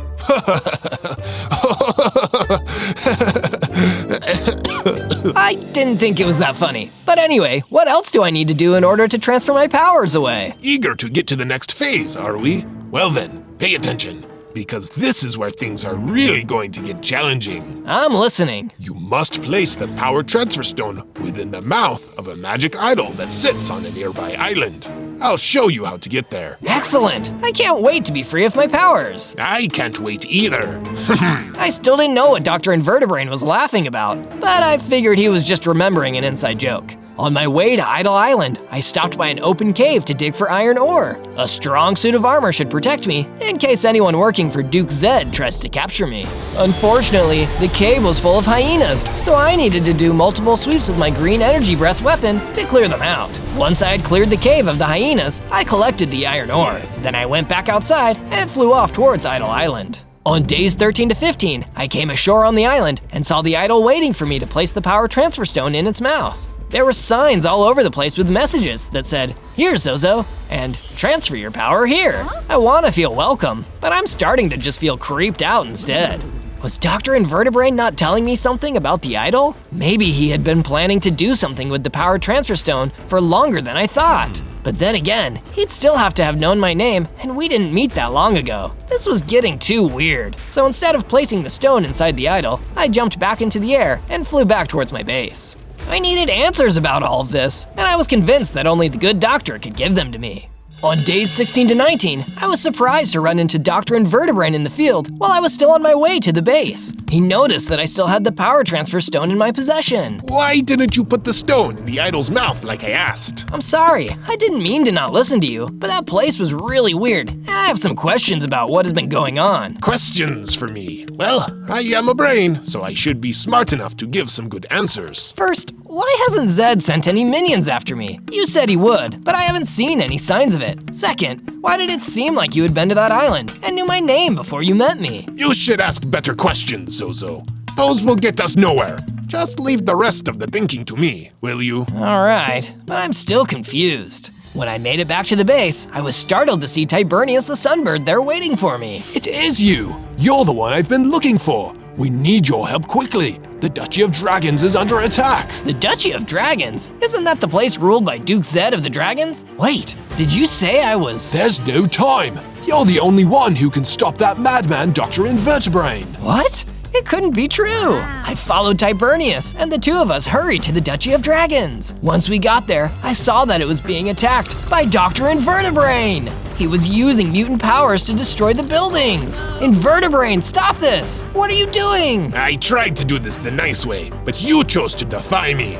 Now, because of you, your people will suffer. I don't understand. You said the dragons wanted my powers. No, you fool! I want your powers so I can become the most powerful mutant who ever lived, and I would have had them too if you had just placed the stone in the idol. I'm not doing that. I'm not listening to you anymore. You're going down. I charged in and prepared to use my powers, but he hit me with a mutant energy attack before I could.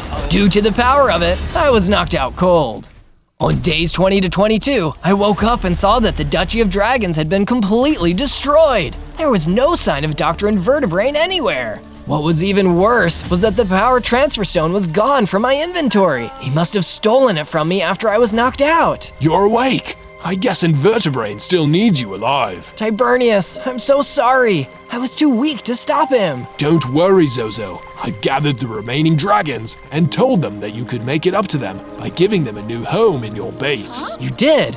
Well, how can I say no? It seems like everyone got in a whole bunch of trouble because of me. Nothing of the sort. There is still hope because of you. The faces of many dragons looked at me, and they didn't seem upset. It was like they saw me as one of their own, and not a mutant. I promise, I'll do everything I can to keep you safe at my base, or my name isn't Zozo, the mutant dragon.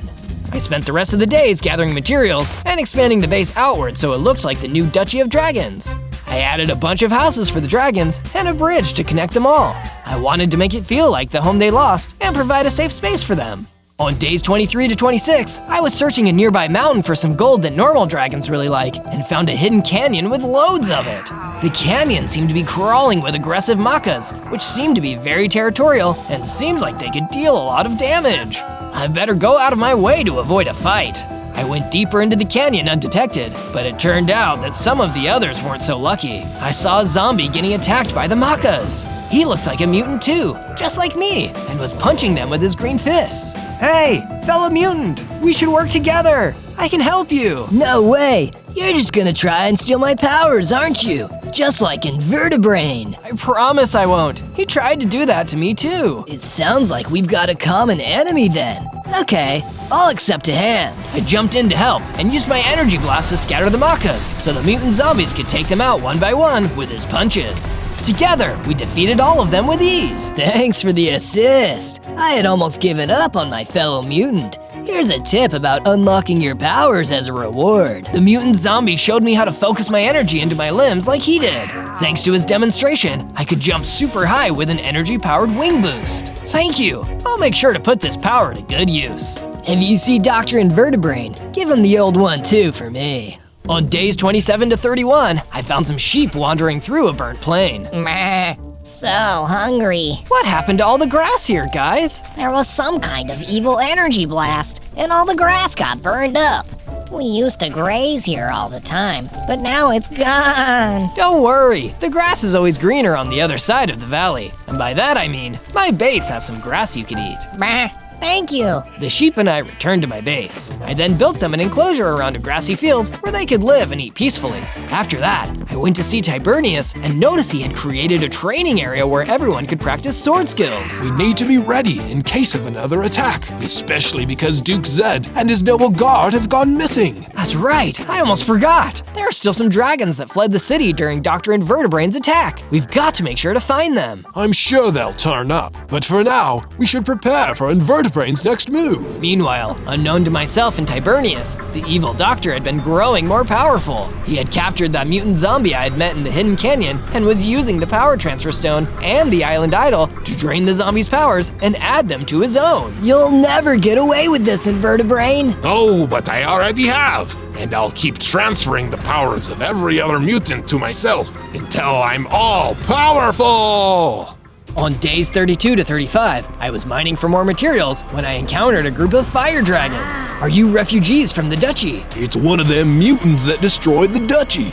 Get him! Uh-oh, they must think I'm working with Invertebrain. I used my mutant wings and glided to the other side of the group of dragons. I didn't want to attack them, so I tried a diplomatic approach. I promise that I'm the good guy. Don't lie to us, dragons. We've been deceived before. Just when I thought nothing could work, a bigger dragon appeared who looked like he was their leader. Stop this at once. Do not attack Zozo anymore. He has fought bravely to protect his fellow dragons, as I knew he would. You know my name? I know a great many things about you, young dragon, for I am Duke Zed, the Duke of all dragons. You're Duke Zed?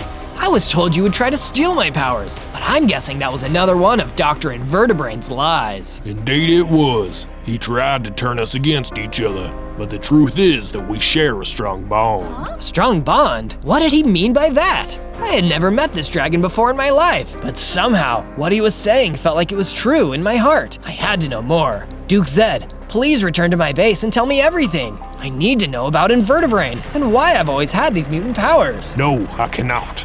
It is too risky for myself and the rest of these dragons to be out in the open, but if you need my help, you can find me in the underground. Well, that's good enough for me. For now, I'm going to let Tibernius know that you're okay, but I'll be back soon to hear more of the truth. I will be looking forward to it, young dragon. On days 36 to 39, I decided to get prepared for the next battle by getting my armor to iron. I crafted an entire set from the iron I had collected a while ago. Not too shabby if I do say so myself. I also wanted to upgrade my tools. Since I had access to several caves with iron ore deposits in them, I started from there and kept digging until I had enough iron. Wow, these are some awesome mines. I should look to see if I can find even more cool stuff. Further down in the cave, I found a treasure chest, and inside was a unique weapon, an enchanted crossbow that could fire endurophage rockets at enemies. These rockets are made of parts that you can only get in the end. The explosions caused by these rockets can be useful later down the line. I went back to the base in order to show Tibernius the cool weapon that I found. When I arrived, there was another guest inside of the training area, a warped toad. Tibernius was standing by, so I knew it was okay. Hello, I'm Warpo. It is riveting to meet you. I'm Zozo. Oh, I'm well aware. Every mutant has heard of you now. You're the mutant dragon who defied Dr. Invertebrain. You're a mutant too, Warpo? Why, yes I am. There's somebody I need to take you to see. It's an old friend who has some important news about the battle between good mutants and evil mutants. You should go, Zozo. Don't worry about the base. I will defend it for you. Thanks, Tibernius. That makes me feel a lot more secure. It'll be a few days' journey, but I promise you that what they have to say is worth the journey. All right then, Warpo. Let's get a move on. On days 40 to 43, I traveled with Warpo until we arrived at the home of the person he wanted me to talk to. It turned out to be none other than the mutant zombie that I had helped before. He was now just a normal zombie because Dr. Invertebrain had drained his mutant powers. He told me everything about the power transfer stone and the island's idol. So that's what would have happened to me if I had gone through with it. Glad I avoided that. Us too. You're the only mutant whose powers come close to matching Dr. Invertebrain's. That's why he wants your powers most of all. That might be true, but how can I become more powerful than him? The last time we fought, he knocked me out easily. That's why we're here. I managed to steal back the power transfer stone while Invertebrain wasn't looking. Now we can transfer Warpo's mutant powers to you, and make you stronger. Are you okay with that, Warpo? That I am. Dr. Invertebrain must be stopped, and I'm willing to give up my own powers if it means you can take him down. Then let's get to it. That's what I like to hear. Go ahead and place your hands on the stone. Just then, a giant crab burst into the house and attacked us. Hand over my brother's power transfer stone, or I'll put the squeeze on you with my claws. Your brother? Do you mean Dr. Invertebrain? Yeah, I'm Herma, his non-mutant crab brother. Even though my brother is evil and a mutant, I'm as loyal as they come. So am I, you crusty crab. Zozo, Warpo, I'll hold this guy off. Make the transfer, and hurry! And with that, the zombie who used to be a mutant pulled out a sword and started fighting with Herma. I turned to Warpo, and the two of us used the power transfer stone to give his powers to me. It worked. Now run for it. We all split up, and Herma didn't know which one of us had the stone, so he kept rampaging and wrecking the zombie's house. I was the one who had it though, and as I retreated back to my base, I could feel the strength that Warpo had given me running through my veins. I could tell I was closer than before to being strong enough to defeat Dr. Invertebrain. On days 44 to 49, Zed showed up at the base with the remaining dragons. I did my best to make sure they felt welcome. After that, I made sure no one was coming towards the base by checking the surrounding area. Once I knew everyone was safe, I met with Zed alone. I thought you were going to stay in hiding. I was, but learning of a certain powerful item changed all of that. I think that my subjects and I have discovered the key to defeating Invertebrain. Go on. We have reason to believe that there is a way to build an idol just like Invertebrain's. An idol that can amplify the power transfer stone and allow you to take his mutant powers before he takes yours. You mean I could defeat him by giving him a taste of his own power-stealing medicine? Exactly, Zozo. But it will require you to build the idol in a particular shape before you switch the power on. Whatever must be done, I'll do it. Thanks, Zed. You're actually a really cool guy. I began to build the specific structure needed to house the idol. It was important that I get this right, because I was up against one of the most powerful brains in the world. When it was prepared, I left the base in search of the rest of the idol. On days 50 to 53, I went to a village that Zed said would be able to give me information about building the idol. It was an island village of crafters who specialized in building powerful idols like the one I found on the island so many days ago. They might have accidentally helped Invertebrain in the past, but today they would be able to help me. I asked the village blacksmith for information, and he turned out to be just as willing to help as I hoped. The secret to the island's power is in the crystal eyes. The more pure the crystal is, the more it can amplify the energy of the stone that is placed inside of it. I see. Do you know where I can find these crystal eyes? They are extremely rare. Almost as rare in this world as, well, mutant are. I can't tell you anything more concrete than that. Sorry. That's okay. Thank you anyway. I left the idol crafter's village and decided to return to base. I was going back the way I came when I saw a mutant spider pig being attacked by a Pterodon, a fellow mutant. Hey, do you need help? Before I even managed to get close, the spider pig used a blast of mutant green energy to take down the Pterodon. Oh wow, it looks like you handled it just fine. Your powers are really strong. Do you want to lend them to me? The spider pig just shook its head and left. It didn't seem interested in sharing its power. So that's how it is. Every mutant for himself, I suppose. On days 54 to 57, I was still on my way home when Herma ambushed me out of the blue. You thought you could escape, Zozo? Give me the power transfer stone. Never, Herma. You'll just give it to your brother, Dr. Invertebrain, and he'll use it to take my powers away. That is the plan.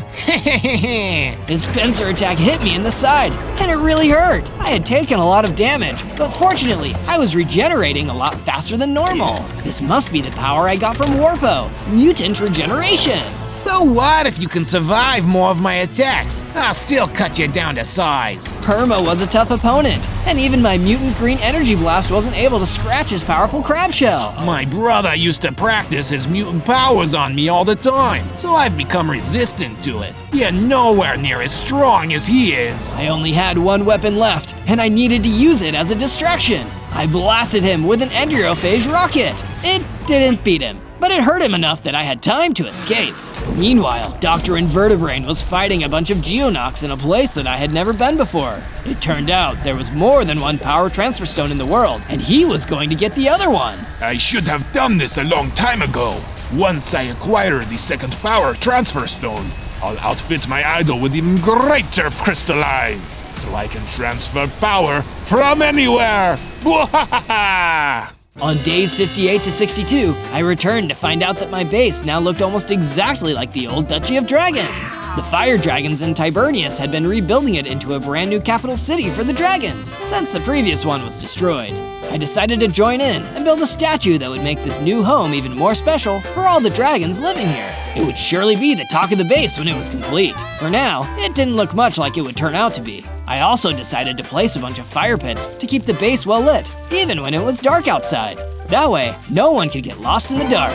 I went to the training area and saw that it needed more weapons, so I built a bunch of iron swords for everyone to use and handed them over to Tibernius. These are some exceptional swords, Zozo. I will make sure that they are in the hands of exceptional warriors. Back to training, everyone. After all that crafting, I was running low on iron, so I returned to the mines and went searching for some more. While I was at it, I also mined for diamonds. The diamond ore was less common than the iron ore, but with enough effort, I was able to find some. At the end of the day, I had enough diamonds to craft a diamond helmet and diamond chestplate. On days 63 to 66, the blacksmith from the Idolmaker's village showed up at my base. Welcome to the new dragon base, blacksmith. I hope you have some good news to share with me. I don't just have good news, I have great news. The village has located another source of crystal eyes, and these might be the purest form that we have ever found. No way, that's incredible! If we can get those, then I'll be able to transfer Dr. Invertebrain's evil mutant powers to me and use them for good. That's why I told you first. You were so nice when you came to visit the village. I thought we would lend you a hand in your quest. Thank you so much. Will you lead me to where I can find the crystal eyes? Of course, Zozo. Follow me. We traveled away from the base for a couple days until we found the entrance to the crystal mine. The crystal eyes that we needed for the idol would be inside there, but it looked like it was guarded by some really big geonocs. Oh man, these guys guard everything cool. And if I remember right, they don't take much damage from mutant energy attacks. Well, at least you know where it is now. We can come back when you are ready to take them on. You're right. For now, we should be grateful that Dr. Invertebrain doesn't know where this is. On days 67 to 70, an old dragon friend came to see me at the base. It was Rusty. After all this time, he hadn't forgotten how we worked together to escape from those evil bar guests. Zozo, it looks like you've gotten even more powerful since the last time I saw you. You're looking very well too, Rusty. I came by because another enemy is giving me trouble. I was hoping you could stand up to the mob so I could be safe. You know, like the last time we worked together. Sure, Rusty. Anything for a friend. I followed Rusty back home to his farm, where a tremor elemental was destroying the fields. That's the guy, Zozo. Go get him. All right, Rusty, you wait inside. I'll handle this. I approached the tremor and tried a diplomatic approach to hopefully resolve the situation. But the tremor didn't listen. It just started attacking me instead. Have it your way then.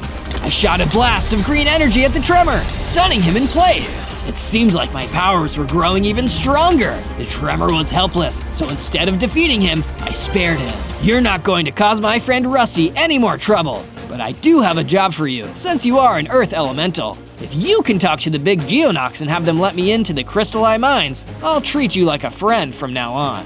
The tremor agreed, and because of that, I had a way into the Crystal Eye Mines when the time came, and that time would be arriving sooner than expected. On days 71 to 74, Herma had made his way to the base and was smashing down the dragons' houses. It was like the destruction of the duchy all over again. I can't let this happen to my dragon friends. Herma, you've gone too far. Ooh, I'm shaking. Actually, no, I'm dancing. I'm dancing with joy because it's so much fun to stomp on your dragons. My mutant powers wouldn't be that effective, so I focused on hitting it with my sword attacks and dodging his pincers using my wing boost. I had my regeneration, but even that wouldn't let me stay in the fight for long. Nice try, Zozo, but you're not even half of the mutant my brother is. If I wanted to, I could end this right here, but instead, I'll just take your little power transfer stone. With that, he hit me again and took the power transfer stone right out of my inventory. Give that back, Herma! Oh, what are you gonna do about it? See you later, Zozo. My brother sends his regards. Herma Crab walked out of the base and was gone. The feeling of defeat almost broke my heart, but I decided not to give up hope. I built back the parts of the base Herma destroyed and equipped the walls with cannons in case he returned. The time would soon arrive when the dragons would have to face not just Herma, but our real enemy, the evil mutant Dr. Invertebrain. Speaking of that dastardly villain, He had found the village of the Idolcrafters and was using his greater mutant powers to threaten them into revealing the location of the pure crystal eyes. By now, my brother has successfully taken the first of the power transfer stones from Zozo. Once I get the purest crystal eyes, my idol will be able to take the power not only from Zozo, but from every mutant in the world. I will become the ultimate mutant just as I had planned to! On days 75 to 78, Duke Zed announced that he and the Fire Dragon would be leaving to go back into hiding. I tried to persuade him to stay at the base where it was safe. Why do you have to leave, Zed? This base could be a new home for all dragonkind. Everyone worked so hard on it. There is no point in staying here when Dr. Invertebrate could show up and destroy it, just like he did to our original home. Now that his brother Herma has the other power transfer stone, it is only a matter of time before he steals your power and becomes too powerful to stop. What if I could take the stone back from Herma before he gives it to the doctor? I know that I failed before, but I refuse to give up when everybody needs me. Very well, young dragon. I had always had high hopes for you and your courage has inspired me. Take this dragon orb. It will enhance your powers enough that you might be able to take the power transfer stone back. Duke handed me a dragon orb, and I could feel the magic giving me a new level of power. But it didn't feel the same as my mutant powers. When you said powers, did you mean my mutant powers? I mean your dragon powers. You were born to be the next Duke of Dragons. Hibernius saw that potential in you, and I am choosing to believe in it again. Go now and fight to save dragonkind. I will, Duke Zed. Thank you for giving me the strength to fight. I left the base with the dragon orb and followed the tracks that Herma left behind. On days 79 to 84, I found Herma's base. It looked like a coliseum, and from the looks of things, Dr. Invertebrate hadn't shown up here yet, so there was still a chance that I could take back the power transfer stone. Herma, I'm here to fight you and take back the power transfer stone. Haven't you learned your lesson? Like I said before, you're not half the mutant my brother is. That may be true, but I'm more of a dragon than either of you, and Duke Zed gave me the dragon orb so I could win.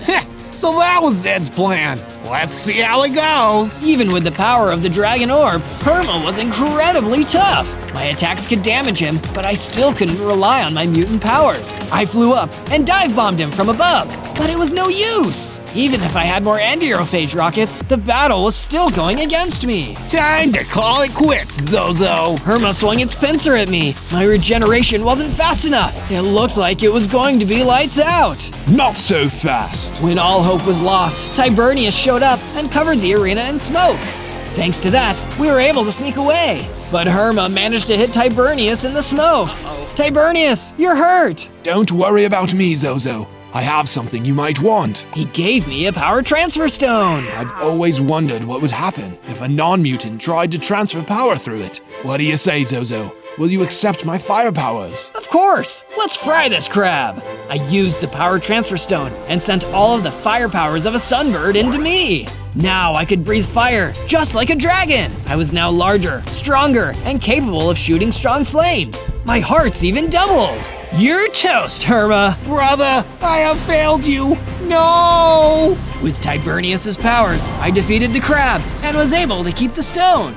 On days 85 to 89, I collected more materials on the way back to the base. I could use these to complete the statue that I was planning to build for the dragons. I made it home and immediately put the finishing touches on it. It was a statue of a mighty fire dragon, a sign of strength, and a show of respect for all of the fire dragons that had moved on from this world so far. Of course, there was still the matter of defeating Invertebrate. With the help of the Tremor Elemental, I was able to talk my way past the giant Geonox and enter the mine with the crystal eyes. I went deep into the mine shaft where the villagers told me the purest crystal eye could be found. This mine was deeper and shinier than any I had ever been in, but because the crystal eyes were inside, I bravely made my way further in. When I made it to the chamber of the crystal eyes, I found a chest guarded by a giant lurker. The powerful enemy ran at me on sight and tried to bite me, but I was in my most powerful form now. I defeated it with a single blast from my fire breath and claimed the crystal eyes for myself. As I grabbed it though, I was temporarily poisoned due to the chest being trapped. On days 90 to 94, I returned to the entrance of the Crystal Eye Mine and found that Dr. Invertebrate was waiting for me. Of course, you were after the Crystal Eyes too. I should have known. And thanks to you, I don't have to bother getting past those Geonoc Guardians. Seems like you are helping me again, Zozo. Just like old times. I will never help you again, Dr. Invertebrain. You betrayed me. I got those crystal eyes for one reason, to defeat you and save the dragons from your reign of destruction. It wasn't me who betrayed you. You were the one who betrayed me. All you had to do was give up your mutant powers and you could live freely. But you sided with the dragons instead. And then you destroyed my brother. This is a warning, Zozo. Hand over the crystal eyes, and I will spare you after I take your powers. Disobey me, and I will wipe out both you and all the dragons, including Duke Zed. I'm not afraid of you. I may not be as mutated as you, but I have Tibernius's fire powers and the dragon orb. I am everything that my friends made me. I will win. So be it. This is your destruction! Invertebrain used his strongest mutant powers against me, and it was even more than the level of power he was using when he destroyed the Duchy of Dragons. Back then, a single attack would have knocked me out in one hit, and even though I was stronger, the damage was still too much to handle. He knocked me down with a blast of mutant energy, and while I was stunned, took the crystal eyes away from me. How can you still be this strong? How can you still be that weak? Whoa! Pitiful dragon, you will soon know what it means to be the only one of your kind, after I steal your mutant powers, that is. Dr. Invertebrain got away with the crystal eyes. Even now, I was powerless to stop him. The hole he left behind was giant. On days 95 to 97, I was able to call upon enough mutant power to fly out of the hole that Dr. Invertebrain had trapped me in. Yes. Since I still had my powers, I knew that there was time to warn the others. Instead of heading to the base, I remembered what Zed told me and went to the underground to find him. If anyone could back me up in my next fight against the evil doctor, it had to be the Duke of Dragons. When I made it to where the fire dragons had been hiding out, I saw that I had been too late. Dr. Invertebrain had already found the dragon's secret base and attacked them. The dragons were injured, and it looked like many of them wouldn't make it. Zozo, is that you? Zed is over that way, and he doesn't have much time either. You must talk to him before he goes. I nodded and made my way to where Zed was lying down, dying. It was a sad sight to see the Duke of Dragons like that. Zed, I'm here. I'm so sorry. If you had the dragon orb, maybe this wouldn't have— It's okay, young dragon. I always knew you were the only one who could stop our greatest nemesis, Invertebrain. He always planned to use the mutant power inside of you to conquer the world. And that is why he stole your egg from us before you hatched. How do you know that, Zed? I didn't know where I came from before I hatched. I remember your egg, a mutant dragon egg. It was different from the others, but still a dragon. Still my son, the next Duke of Dragons. Zed, you're my dad? Yes, young dragon. And when I'm gone, you will be crowned the Duke of Dragons. Take care of them, my son. Zed was gone. I now knew everything. Invertebrain tried to raise me as his own, so he could someday take my powers away. But everything he tried had failed. The mutant he tried to steal would now become the dragon who defeated him. On day 98, I made it back to the base and found it in ruins. It seemed that Dr. Invertebrain had kept his wicked promise and wiped out the dragons. The fire dragons, the ones from the Duchy, and even Rusty. Every last one of them had been destroyed. It was horrible. On some level, I felt like it was all my fault, and the guilt of not being able to save them weighed heavily on me. Was this your plan, Invertebrain? To take everyone I cared about away, so I wouldn't have anything left to fight for? It was only a matter of time until my powers were transferred to Dr. Invertebrain. He would get to that island with the idol, and then I wouldn't stand a chance against him. This is hopeless. There is always hope, Zozo. Your father believed this. Tibernius! Look at me, Zozo. I gave my fire powers to you because I believed in you. And even in my powerless form, I still believe in you. What can we do? He was always stronger than me, and even if I win, I can't bring everyone back. Perhaps you can. Remember what powers you have now. If you have the pure crystal eyes, you'll be able to transfer power into yourself, but also to others. Of course. If I transfer your fire power to the dragons, along with my regeneration, the combined power could revive them. There's only one way to find out. Let's take those crystal eyes back. Together, Tibernius and I vowed to do just that. On day 99, I raced to the Idle Island to confront Dr. Invertebrain. The 2 power transfer stones and crystal eyes were floating next to the idol, and he was about to combine them. I dive bombed over and grabbed the crystal eyes and power stones from the magic stones they were on. Zozo, you dare disobey me again? I dare. You thought you could crush my spirit, but like I've said time and time again, I don't give up. You're not thinking straight, that's why. Only I have the brains to rule this world. You should have just let me do the thinking. Your thinking stinks, Doc. I'm going to fix the damage you've done. I flew high into the sky with the crystal eyes and power transfer stones, then glided over the water to land on the mainland shore. There was no way that crab could catch up to me now. I zoomed back to the base and placed those pure crystal eyes next to the idol that I had built many days ago. Then I flipped a switch to combine them. Please work, please work! I let my powers go, and they flowed into the machine to be given to all of my fallen dragon friends. The fires within the dragons began to reignite, and they regenerated back to life. Rusty was the first to show up. He ran over to me and jumped for joy. I'm saved! You did it, Zozo! Giving us your mutant regeneration power saved us! Don't forget the firepower too, courtesy of Tibernius. You better believe I won't forget it! I feel all warm inside and fired up. Put an end to that Dr. Invertebrain once and for all. Thanks, Rusty. I'll make sure to defeat that Brainiac once and for all, and make the land safe for all mutants and dragons alike. On day 100, Dr. Invertebrain looked up to the sky and saw me flying towards him. What? What are you doing back here? After saving all of the dragons by sharing my power with them, I've come back to finish this. You're going down, Brainiac. Curse you, Zozo! If you think you can beat me now, I promise you that you are still too weak. Maybe alone I was, but not with everyone having my back. All of my friends believe in me, and I refuse to give up or let them down. I attacked and blasted Dr. Invertebrain with my flame. That wore him down enough that I could face him in close quarter combat. We battled, mutant against mutant, hitting each other with all we had. He was strong and evil, but I didn't let up for even a moment. You tried to control me, to take everything from me. But now, I will defy you again, and it'll be the last time you order me around. Zozo, think about what you are doing. I fired up one final blast of my remaining fire mutant energy and destroyed him! No! The battle was over.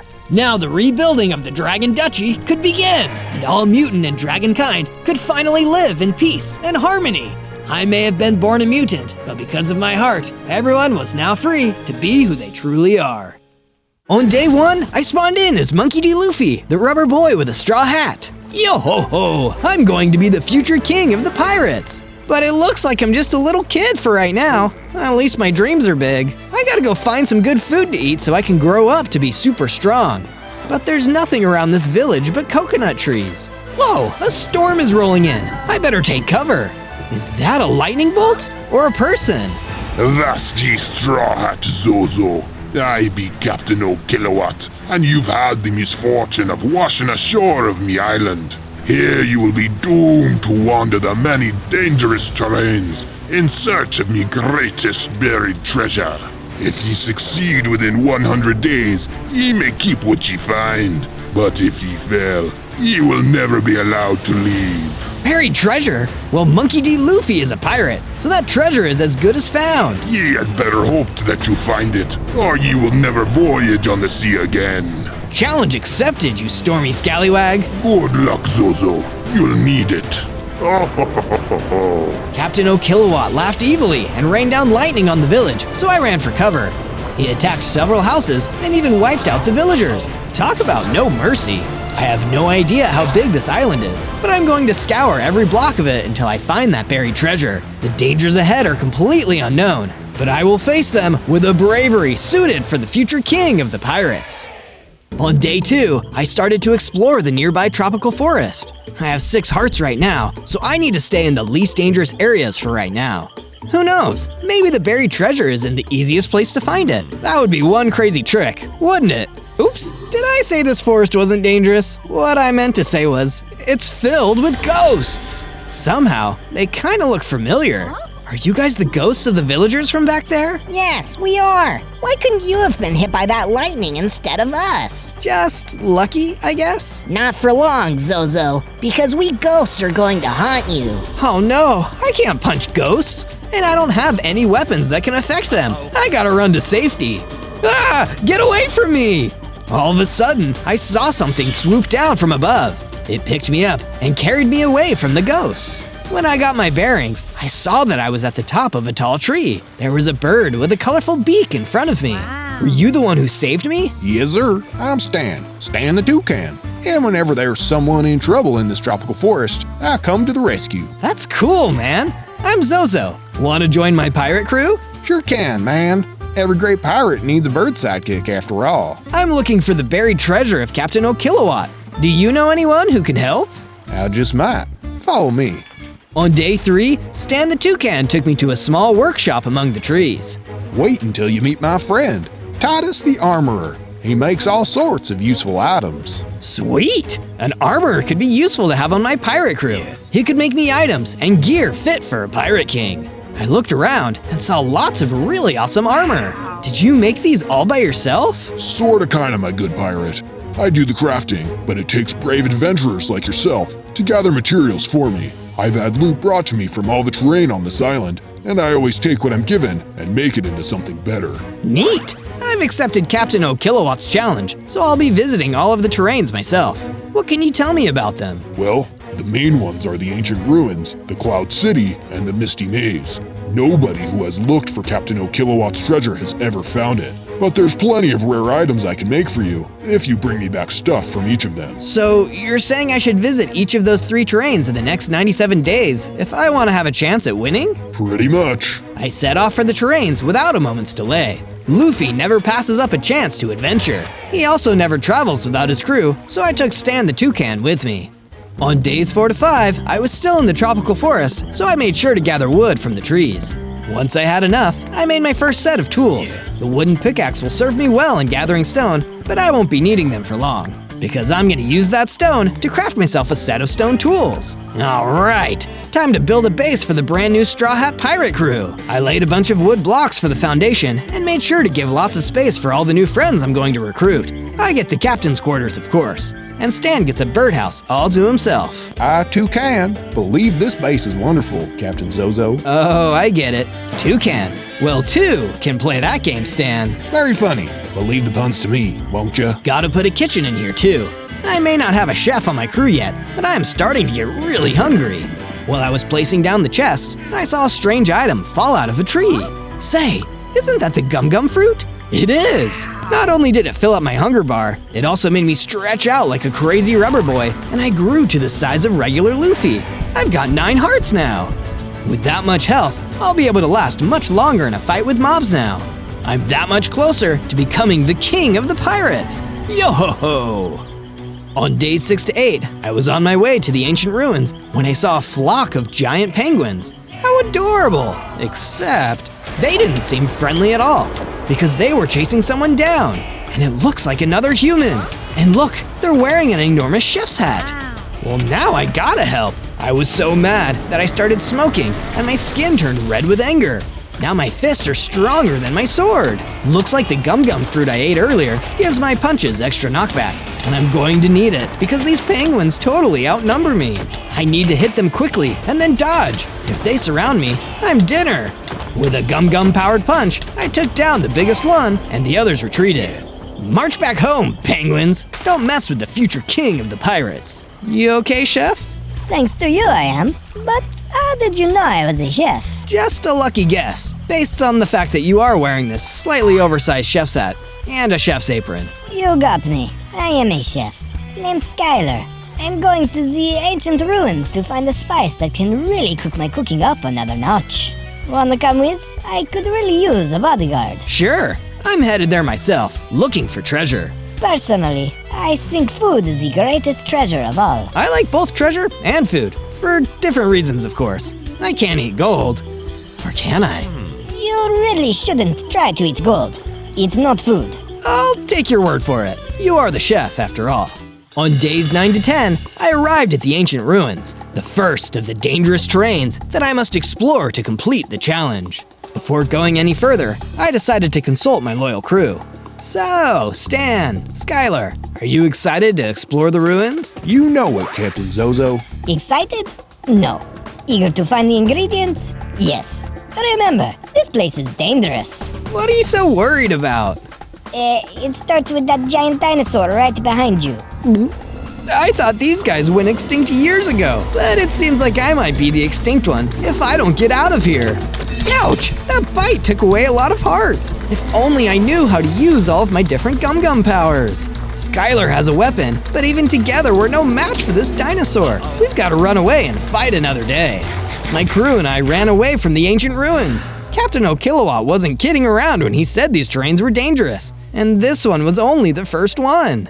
That was pretty brave back there, Zozo. Even if you didn't win. My hunger meter was getting low again, so I decided to go back home and grab a bite to eat, which would be a lot easier now that I had a chef on my pirate crew. On days 11 to 12, I made sure that Skylar felt right at home as the head chef of the new Straw Hat crew. I built her a small house and made the food preparation area even bigger. To make sure we had plenty of ingredients, I also constructed an outdoor farm and a flower garden where we could grow plants and made pens where we could keep animals for meat. Of course, no pirate base would be complete without a flag to tell intruders who we are. The skull and crossbones mean business. Yarr! We'll be heading back to the ancient ruins in a few days. Anything else I should know about that place? I heard that Captain O'Kilowatt has members of his own pirate crew guarding each of the terrains. No way! He has a crew of his own? Yes, and you are going to become a part of it if you fail the challenge. At least, that's what happened to all the other ones who tried it before. He forces people to join his crew? That's terrible! I can't let that happen to me. Just be careful, Zozo. The other pirates thought that way too, before he got them. Don't worry about it. I'm not like those other pirates. I'm gonna be king of the pirates. I can talk big, but these former challengers would all be strong opponents. I had to get in gear to face them. I decided to train my battle skills by fighting some cave centipedes underground. I gave their legs to Titus the Craftsman, and he was able to make me a special suit of armor that could climb walls. That'll come in handy later.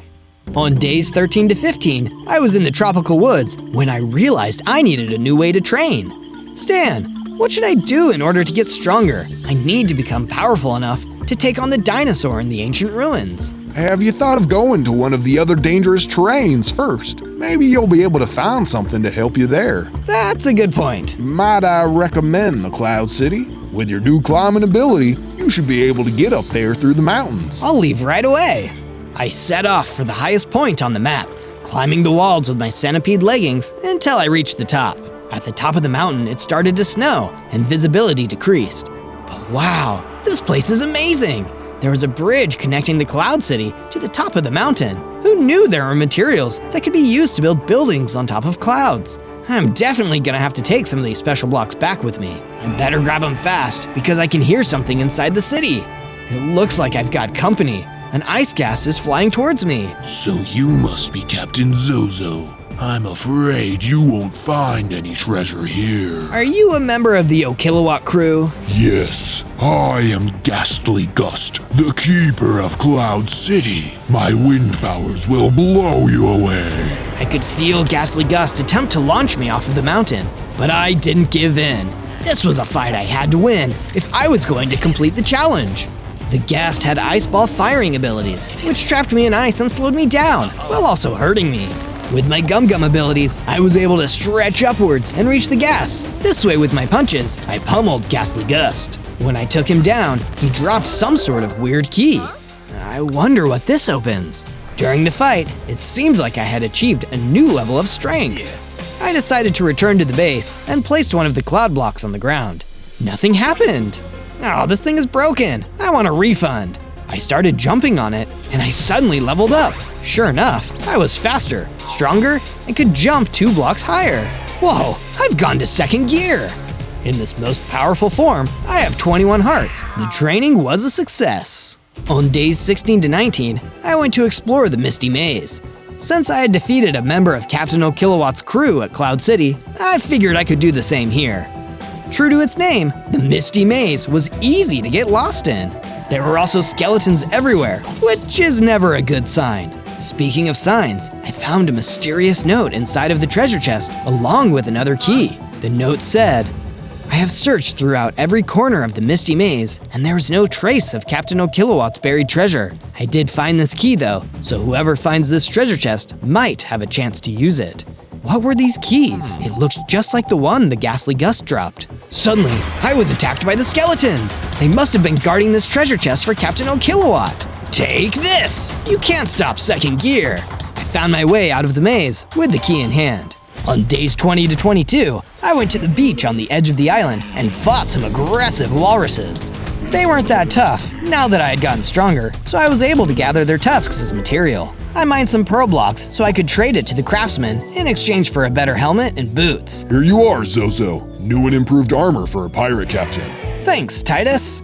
With stronger defenses, I went back to the ancient ruins.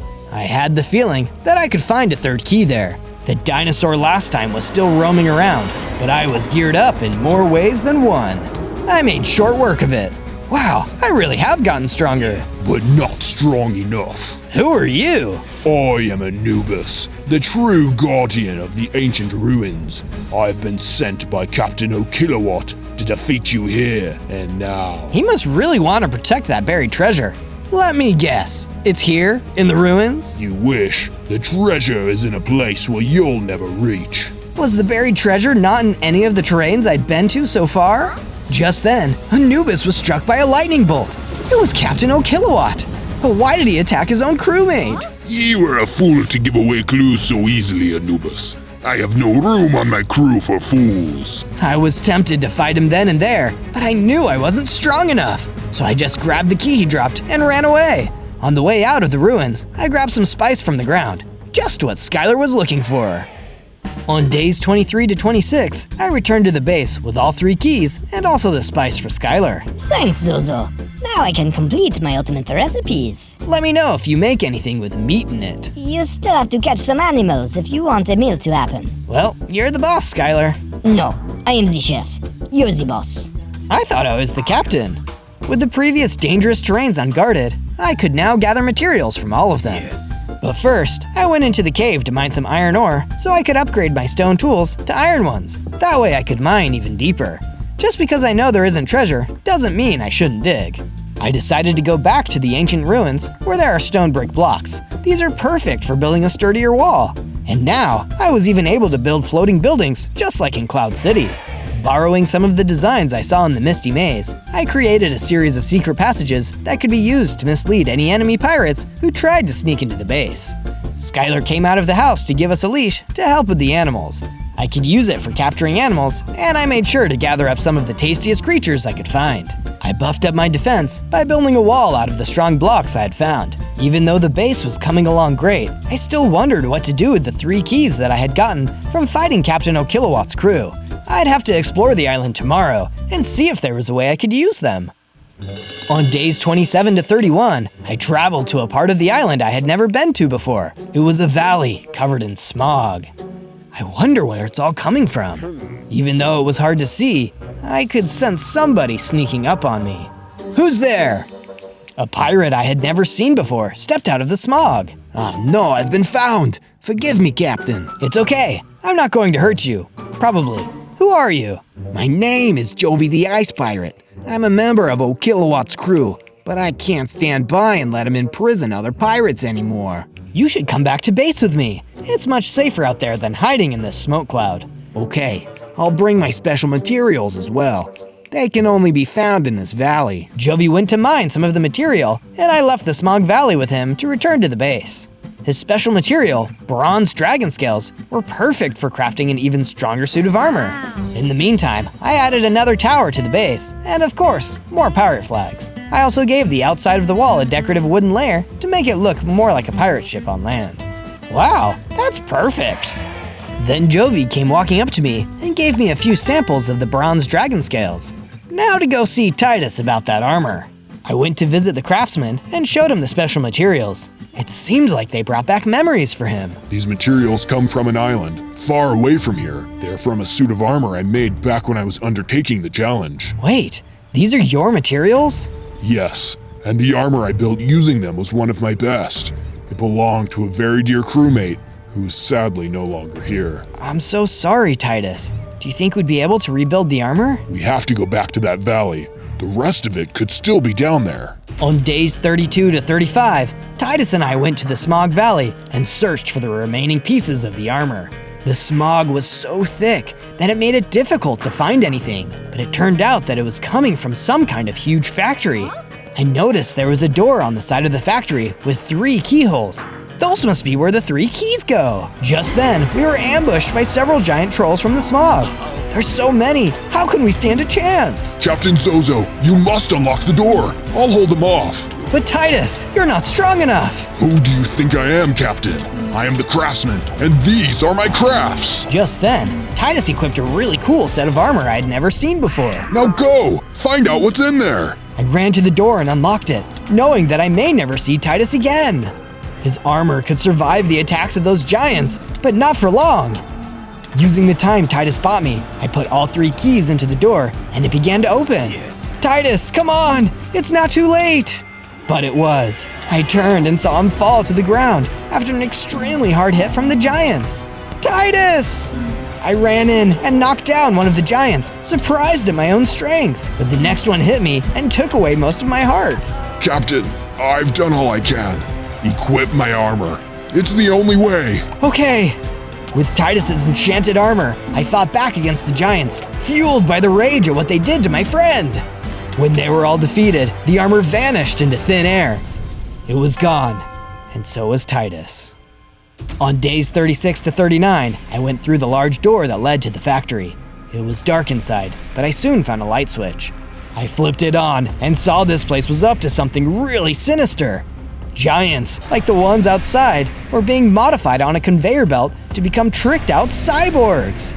These must be Captain O'Kilowatt's secret weapons. What is he planning to use them for?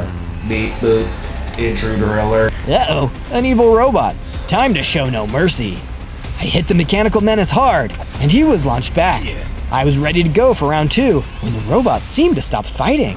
Where am I? Where's the rest of my crew? Where's Titus? You knew Titus, Mr. Robot Man? Yes, we were members of the same pirate crew. I was captured here and turned into a cyborg. No way! That's terrible! I wondered if O'Kilowatt would do the same to me and the rest of my friends if he captured me. Captain O'Kilowatt's first mate did this to me with his powers. He's a man named Retro Gary who ate the Borgborg fruit. He has my real body. We have to get it back. Don't worry, we will! For Titus. Thank you! It seems like I was able to snap Titus's old friend out of his cyborg mind control. Sometimes you gotta beat the mob inside to save yourself. On days 40 to 43, I built a memorial to Titus on the front of my base. Rest in peace, legendary craftsman. You did everything you could, Zozo. Thanks, Stan. This base is the safest place on the island now.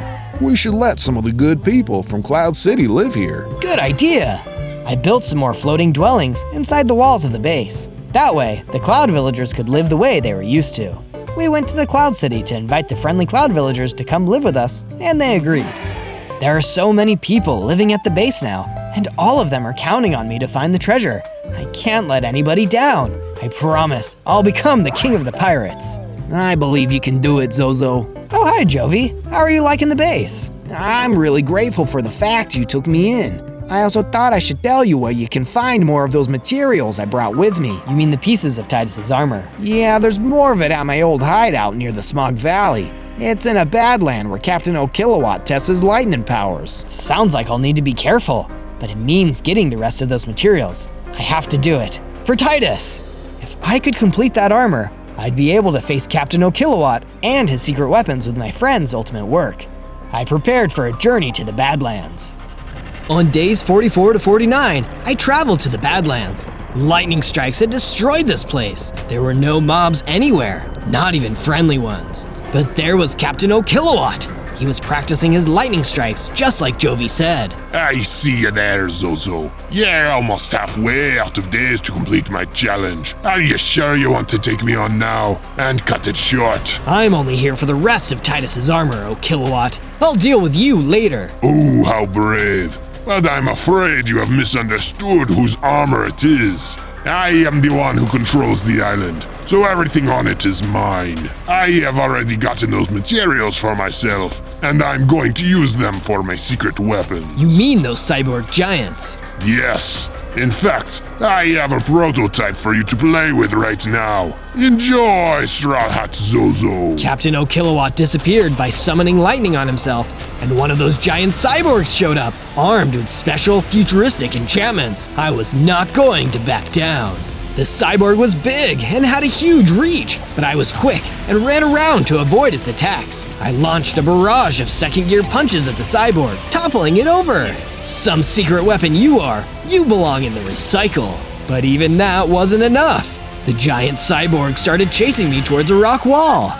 On days 50 to 53, I was backed into a corner. The giant cyborg was still attacking me in a canyon. I climbed up the wall with my centipede leggings and dropped down to strike from above.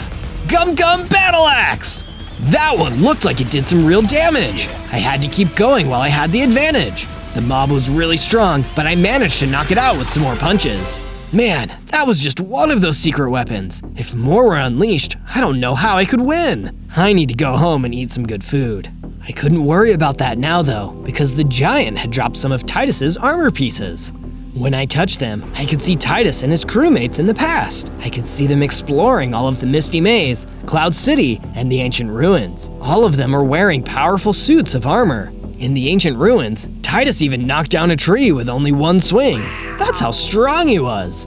It seemed like they almost defeated Captain O'Kilowatt back in the day, but Retro Gary helped out and turned Titus's friend into a robot. He destroyed the armor, and using a slingshot, he scattered the pieces of it throughout the Badlands in the valley.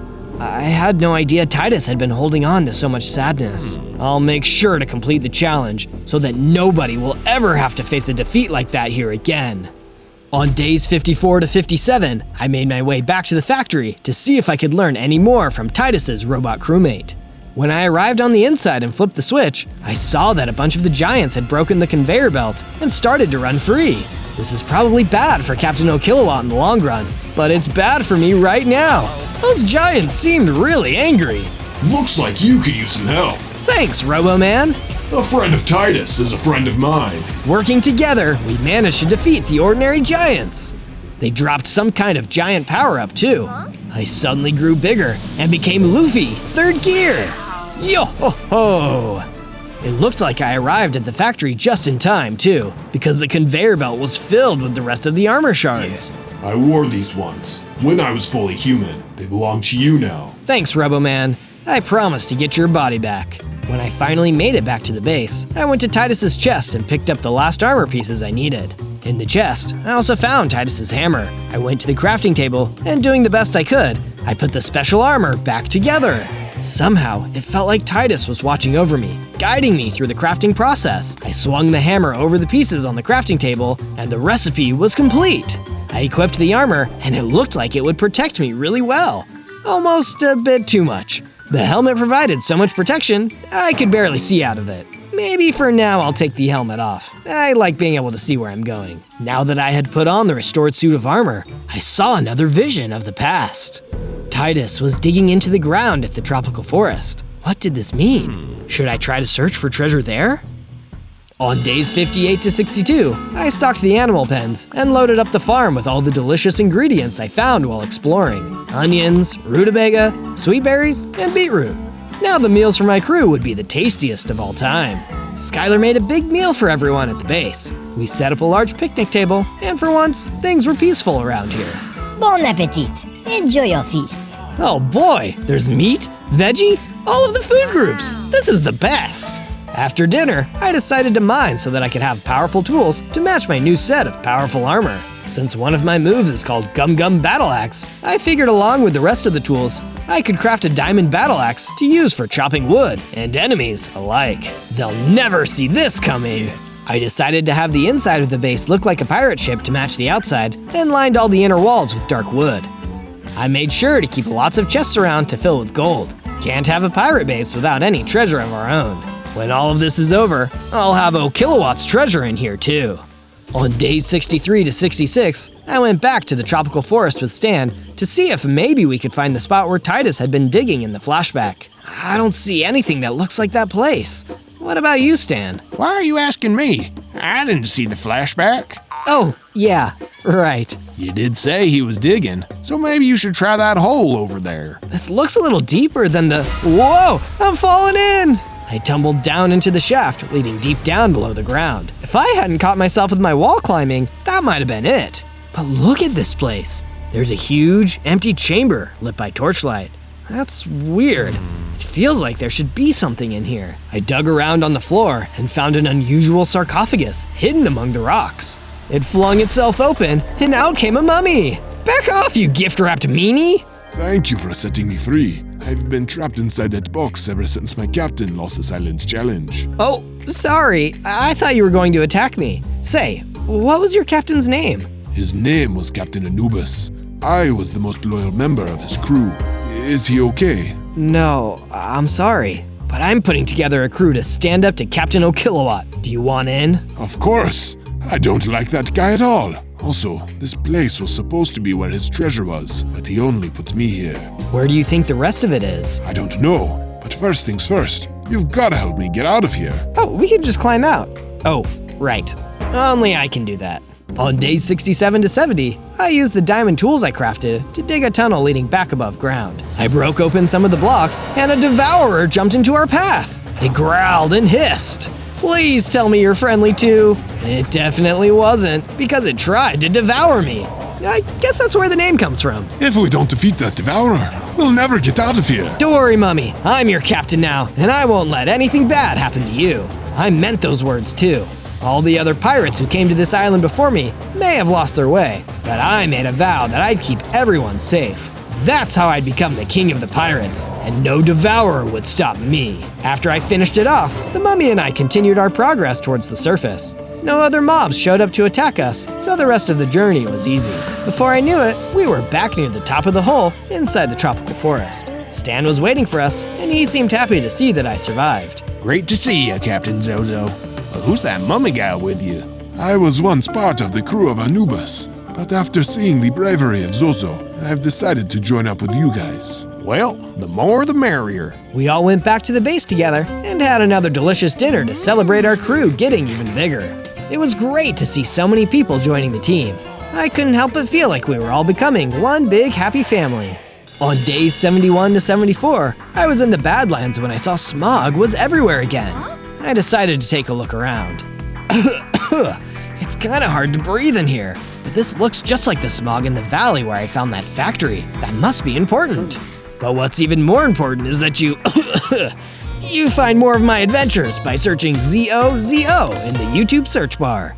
I walked for a long time before I saw exactly what I expected. Another factory for making those cyborg giants. I might have stolen back the armor pieces, but it seemed like Captain O'Kilowatt still hadn't given up on his plan. And there he is. I'll have to take him on. Foolish pirate! Have you forgotten that I train here? Taste me lightning! He started hitting me with lightning bolts. The armor was helping me avoid the worst of it, but he was too fast for me to get a lot of hits in.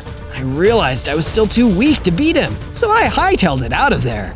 I'll have to return to that factory later, but until then, the Badlands are off limits. That terrain is too dangerous to take lightly.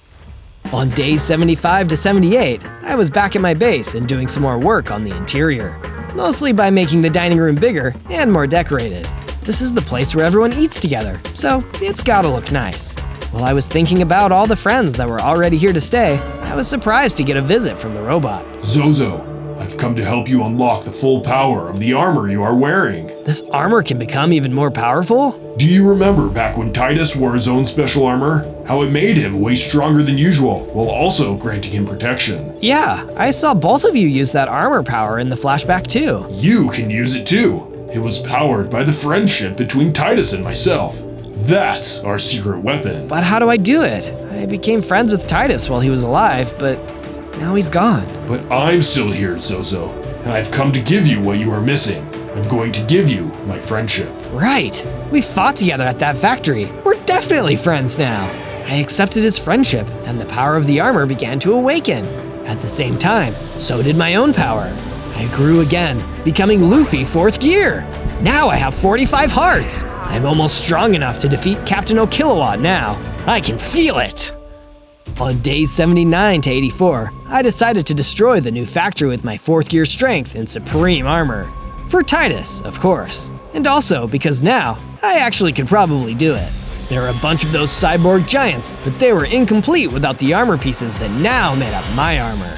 You're no match for the power of friendship. My crew gives me strength. It was amazing to see how much stronger that I had become. These giants that were once going to be an unstoppable army were now completely unable to beat me. I feel like I can unleash even more strength. Gum Gum Super Jump! I grew massively, so I jumped on top of the factory, breaking through the roof. There were more robots inside the factory too. Look, he wears the captain's armor. Were these guys part of Titus's crew as well? Yes, we were captured and made into robotic servants by Retro Gary. Our real bodies are with him. Wow, I really need to do something about him. It seems like he's inconvenienced just about everyone. And how? Also, each of us kept a little bit more special material hidden away, in case the captain ever came back for it. Excellent! I could use that to make some tools out of it. Goodbye, diamond tools. Hello, special material tools. Now I've got a full set of armor and everything made of a material that gets stronger with friendship. I might as well call this stuff friend metal. On days 85 to 89, I got back to base, only to find that there were mechanized mobs attacking. Could there have been more cyborgs? No way, I thought I got rid of them all. Don't worry everyone, the captain is here to help. These cyborgs were made from the Devourers rather than the Giants. It seems like Captain O'Kilowatt had branched out and started making minions out of other things. They started retreating, but I'm gonna follow them back to the source. You won't get away that easily. I ran as fast as I could until I bumped into someone. It was another human, and they appeared to be carrying a bow and arrow. You can call me Sharpshooter. I came here from the Island of Snipers in search of buried treasure. I was challenged by a pirate captain who controlled lightning, that if I didn't— Sorry to interrupt, but I'll need to stop you right there. I'm actually on that quest right now. Oh, having any luck? Luck? Not exactly, but I'm doing pretty well at this point. Well, let me know how it goes if you manage to get the treasure. Thanks? Personally, I think it has been more trouble than it's worth. The real treasure has been the friends I've made along the way. On days 90 to 94, I found that the cyborgs had gone back to a third factory. Man, how quickly can they build these things? This one was the biggest factory of all, and I could tell why. Because Retro Gary was right there, ready to fight with me. Well, how do you do, Straw Hat Zozo?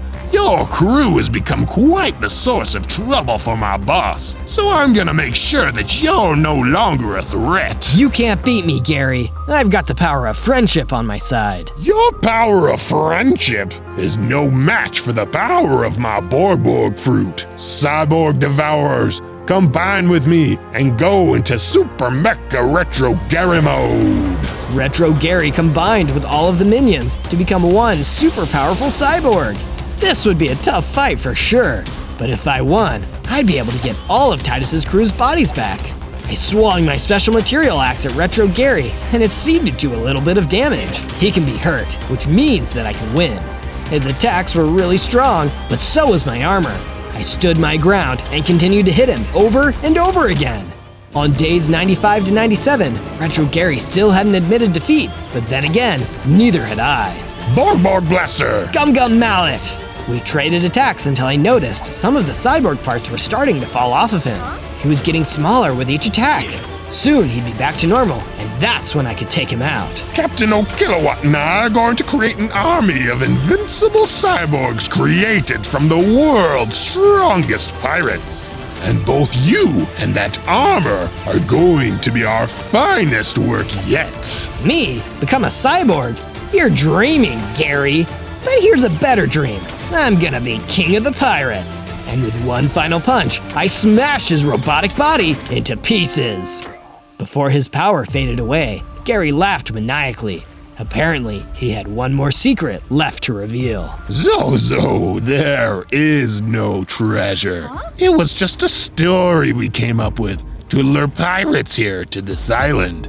The whole time, our plan was just to gather the raw material of our cyborg project. The other pirates were too weak. So they just became those low-level servants. If only I won against you, we'd finally have a perfect subject. With that, his power reached 0. Could it be true? Was there really no treasure? Either way, I'd have to take down Captain O'Kilowatt to protect my friends, my crew, and the world from his evil plan. On day 98, I returned to the base and told everyone what happened. To my great delight, all the members of Titus's crew had gotten their bodies back when I defeated Retro Gary. It seems our friendship with Titus was strong enough to grant you victory in this battle. It's not over yet. I've still got O'Kilowatt to take care of. We'll be right behind you. I stopped by the house to visit Skylar, who had been preparing a welcome back meal for me ever since I left to go fight Gary. Here you go, Captain. This has all of the best ingredients. It was made as a sign of my loyalty to this crew, and also our friendship. Thank you, Skylar. I don't know where I'd be without you, and I'd definitely be going hungry. Just then, Jovi and the mummy approached. It seems you made good use of all that special material. It wasn't the material, Jovi. Captain Zozo's courage is what allowed him to defeat Retro Gary. If I'm being honest, I think it was a little bit of both of you guys. It was material. No, it was courage. Material. Courage! Okay, guys, I get it. Just stop fighting. I was so thankful to see that everybody was safe and sound after the cyborg attack on the base. Well, almost everybody. There was still one important friend that I had to go see. On day 99, I headed back towards the destroyed village where everything had begun almost 100 days ago. That was the place where Captain O'Kilowatt had challenged me, but now it would be the place that I would challenge him. But before that could happen, I remembered to walk through the tropical forest and say hello to Stan. Hey, Zozo, it's your toucan man, Stan. It's hard to believe how much we've been through to get here. You're telling me, friend, but treasure or no treasure, we're gonna see this through until the end. Somehow I knew you'd be the pirate to save us all. I knew it from the moment you set foot on this island. Stan and I walked together to the starting point and saw that Captain O'Kilowatt hadn't shown up alone. Your time is almost up, Zozo. You may have defeated Gary, but I still have a few more giant cyborgs left. And once I juice them up with my full lightning power, they will be invincible. Yeah, right. That was Skylar's voice. She was here, and so was the rest of the crew. We've got this, Captain. We'll take on the giants while you settle things with Captain O'Kilowatt. My crew sprung into action. I was so grateful and proud of all of them, but now I had to do my part. I was going to send Captain O'Kilowatt flying once and for all. He flew away into the clouds. By grabbing onto Stan, the two of us flew upward into his last retreat. On day 100, I landed on the Cloud City Island and came face to face with Captain O'Kilowatt. You shouldn't have lied about the treasure, or turned people into cyborgs, or destroyed Anubis, or all the other evil things you did. You're a really bad captain, you know that? Oh, spare me. We're pirates. We're supposed to be the bad guys. We steal things. We're selfish. And we don't let something like friendship stop us from reaching our goals. That's where you're wrong, O'Kilowatt. I won't even call you a captain anymore. You're just the guy I need to beat before I become the king of the pirates. King of the pirates. Ha! Keep dreaming. I will. I'll never stop dreaming. I'll never give up. And I'll never let you hurt anyone else. We charged at each other and began our greatest battle yet. His lightning bolts were as potent as ever, but with my courage to guide me, I pushed through. I channeled my inner anger and suddenly grew in size. Then I landed a 4-gear punch on him. He looked like that really hurt. Guess he wasn't as tough as I thought. He was just really good at dodging. He was at the edge of the cloud, and I punched him super hard, sending him flying to another smaller cloud. I used my Gum Gum super jump ability to get to him. One more attack like that, and you're done. You'll never hit me again. I'm going to destroy this cloud with me lightning powers. Feel the storm. Sure enough, the clouds began to fall away beneath me. You can't make me fall. Too bad I had nowhere else to jump. This left me as an open target, and O'Kilowatt launched everything he had at me. This be the end, Zozo. No, it's the beginning of my dinner. I pulled out Skylar's welcome back meal and ate it. My health and hunger were instantly restored. Yummy! What? Good food from a good friend can weather any storm. You still can't hit me. Over here, Zappy. Stan flapped around near the bad guy's head. That was the only chance I needed. I jumped off my platform and smacked him in the face. Bye-bye, Gum Gum Fist! That did it! Oh, Kilowatt was sent flying into the distance, never to be seen again. As I fell back towards the ground, I smiled, because I knew there was no way this was the end. My entire crew sat on a trampoline made of cloud blocks to catch me. I landed safely among all my friends. They were the real treasure, one that could never be buried. And as Pirate King, I treasure them always. On day 1, I spawned in as a fire spider. Oh cool, I got 8 legs and 4 hearts. But whoa, I'm not a regular spider, I'm a fire spider. That means I have to avoid water no matter what. I should probably look around. I started testing out my new abilities. I can jump high, run super fast, and climb up walls. Woohoo! Just as I was jumping from tree to tree, a swarm of tarantula hawks started to attack. Ah, where did you come from? Quickly, I jumped off of the tree and started running away. But these guys were fast. They even took out some of my hearts.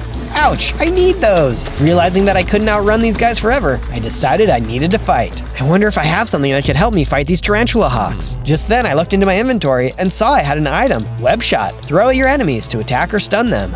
This should work. Quickly, I put this ability into effect and started throwing webs at the tarantula hawks. Whoa, this is awesome! I managed to bring down several of the tarantula hawks with my Web Shot until there was only one left. He quickly fled before I could take him down. Ha! And stay out, you flying fiend! I proceeded to look around a little more before I decided to call it a night. On day 2, I woke up hungry and decided to make my first web. I placed it in the tree and waited. Soon, I caught a fly. Tasty. Then I went and took a look around. I stumbled upon a hole in the ground and decided to check it out. Maybe I can find some more fire spiders here. Well, I couldn't find any more fire spiders. I managed to find some stone, but I couldn't mine it because it required tools. I better go get some resources. Just as I was about to leave, a bunch of badgers started to attack. Ah, hey, what's the big deal? These guys were tough, but I managed to fling web shots at them and managed to defeat them. They dropped some loot in the process. I picked up a stone pickaxe and sword. Oh, these will come in handy. With the pickaxe, I mined the stone and even found some iron that I could use for later. Wow, this hole is great. After checking to make sure there were no more badgers, I decided to set up camp in the hole. After clearing out some space, I set up a little place for myself, and even started to build other houses, just in case some more spiders were to come. On day 3, I climbed out of the hole and started gathering wood from the surrounding trees. Just as I was about to bring down one of the trees, I heard a noise. Hey, stop that down there! Suddenly, a pigeon flew down from the top. What do you think you are doing? Oh, sorry, I didn't know anyone was living in this tree. Well, there is. You can't just go around destroying everything you see like some kind of barbarian. I didn't mean any harm, I promise. He sighed. Just be careful next time. Just as the pigeon was talking, a falcon came out of nowhere and started to attack. Oh no, not this guy. You better run, little fire spider. Instead, I used my web to attack the falcon and knock him out of the sky. Oh, thank you so much. That falcon has been attacking me and my friends for a long time. You're most welcome. I'm always looking for ways I can help.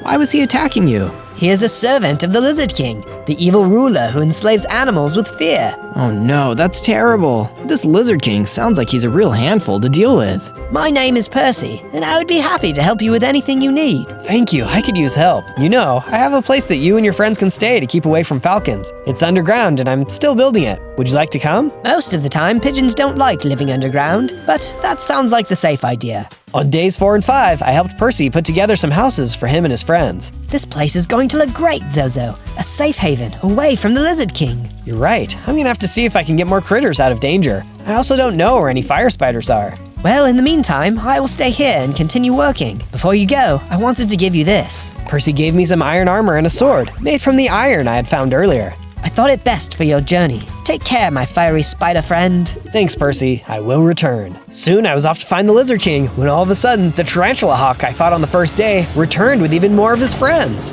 We shall have our revenge on you.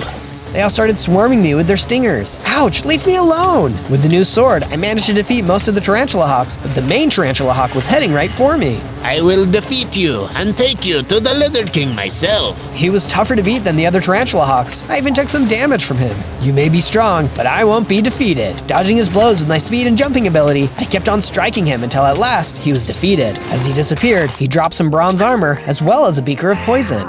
If I'm going to come in contact with any more of the Lizard King's minions, I'm gonna need this. On day 6 through 8, I continued my journey to find the Lizard King. Along the way, I managed to find a village. Hello, anyone here? I went through all the buildings, gathering supplies where I could find them, but could not find anyone. How could an entire village just vanish like this? I started hearing what sounded like voices from one of the center buildings. Maybe there are some villagers still here. After following the voices, I discovered who was in the building. It was the Lizard King. He had on a huge crown and had big red eyes. Yikes, those are gonna haunt my nightmares. Gathering up what courage I had, I charged towards the Lizard King. Hey, why are you being so cruel to all the creatures of this land? They just want to live peaceful lives, free from bullies like you. The Lizard King looked at me with those red eyes. The tiny fire spider who defeated my tarantula hawks. You will pay for your actions. Attack!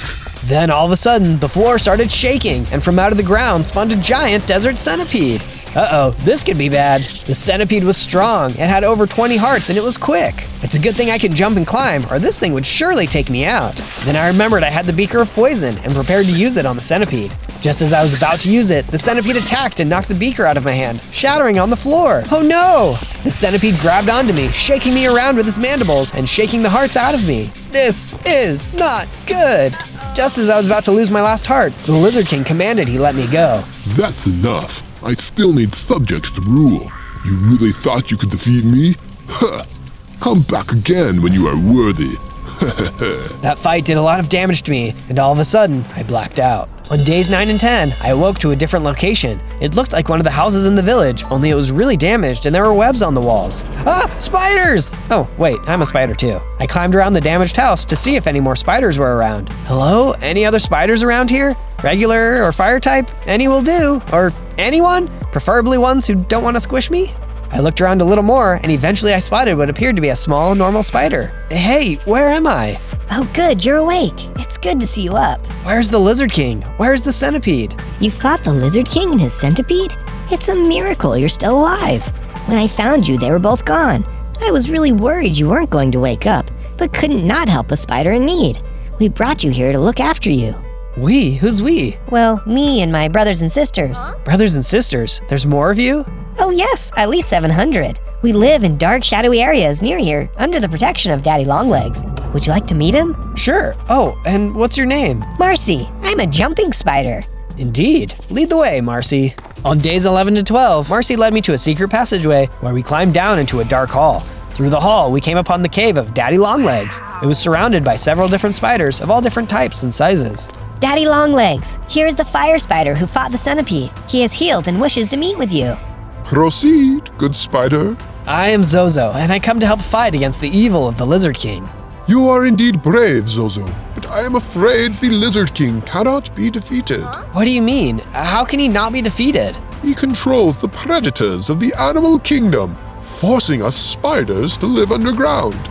Any attempt we have tried to fight against him, he takes out numbers of us. I'm afraid it's too risky for our survival. I understand your concern, Daddy Longlegs, but we cannot keep living in fear. Someone has to do something. If nobody else will, then I will. But I know together we can do better, be stronger. Some of us might be squashed in a moment, but surely he can't stop all of us. Then I could hear Marcy cheering from the back. Huzzah! Huzzah! Her cheering led to all the other spiders starting to cheer as well. Huzzah! Daddy Longlegs looked convinced and agreed to help me. All right, Zozo, you have made your point. I will send some spiders to help you on your journey. Perhaps we truly can defeat the Lizard King. 3 spiders volunteered to help me on my quest. First was Taylor, a massive tarantula. Yeah, dude. Then there was Bruno, an orb-weaving spider. Do you need a web? I got a web. It's a nice web. Did I tell you about my web? This guy really likes his web. Yeah, man. Finally, there was Scarlet. She was a black widow. I can turn anyone's life into a tragedy. Well, I hope that will come in handy for us. Nice to meet all of you. Together, let's take this guy down. On days 13 to 15, we arrived back at my hole base. I didn't know how Percy and his friends were going to take there being more spiders, so I proceeded with caution. Hello, Zozo.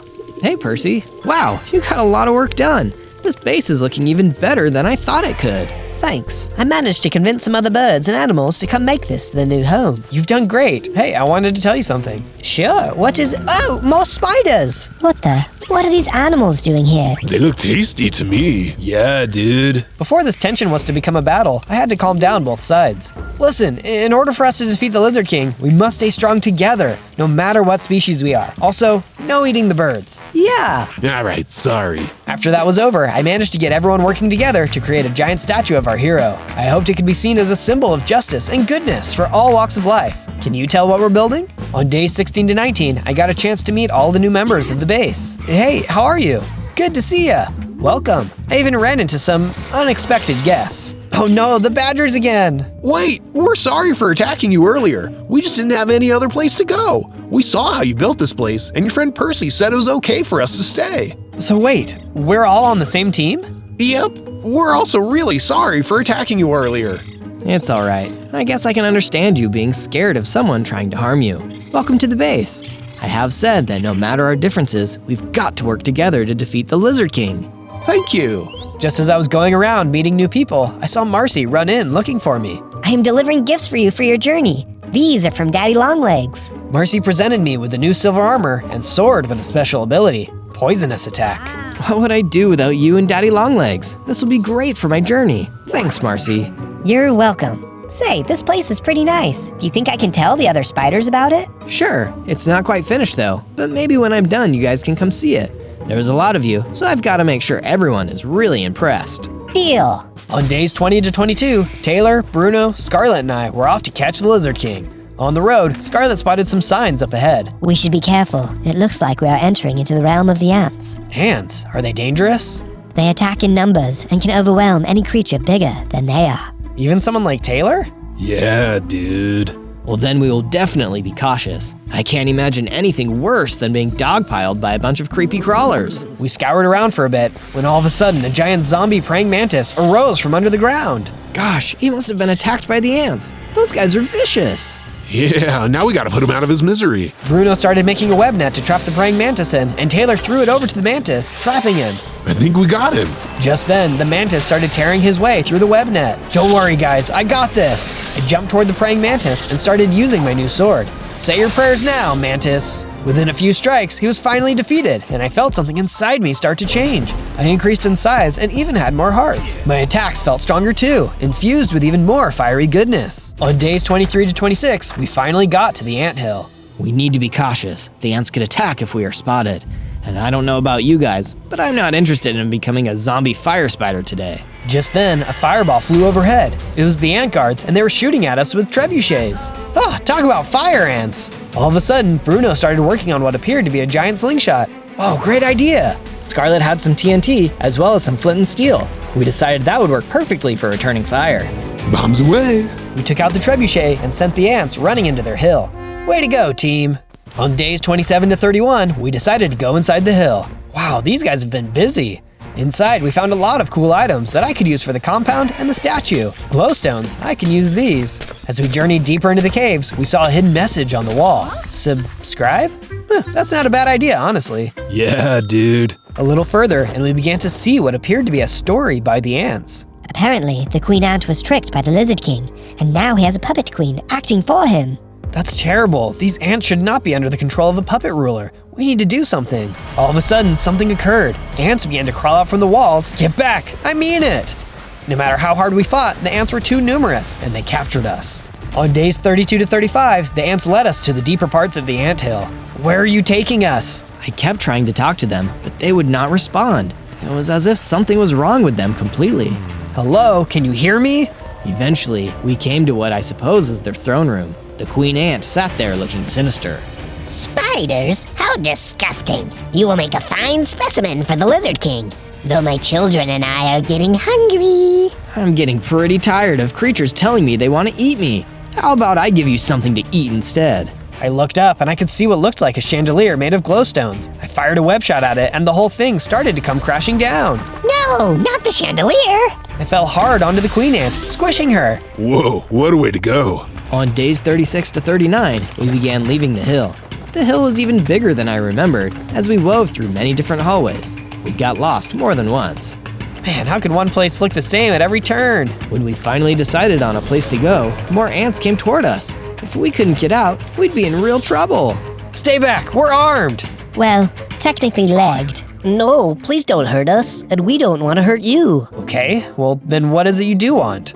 We are servants of the true Queen Ant. When you defeated the other queen, we finally freed her, and she wanted to thank you. Well, that's very nice of her. I'm glad she's back on her throne. Feel free to come back anytime. If you have any questions, please let me know. I did have one question. How do we get out? Oh, right. You go up, make a left, and climb out of the big hole in the top. Okay, that seems simple enough. Thanks. No problem. You can climb, right?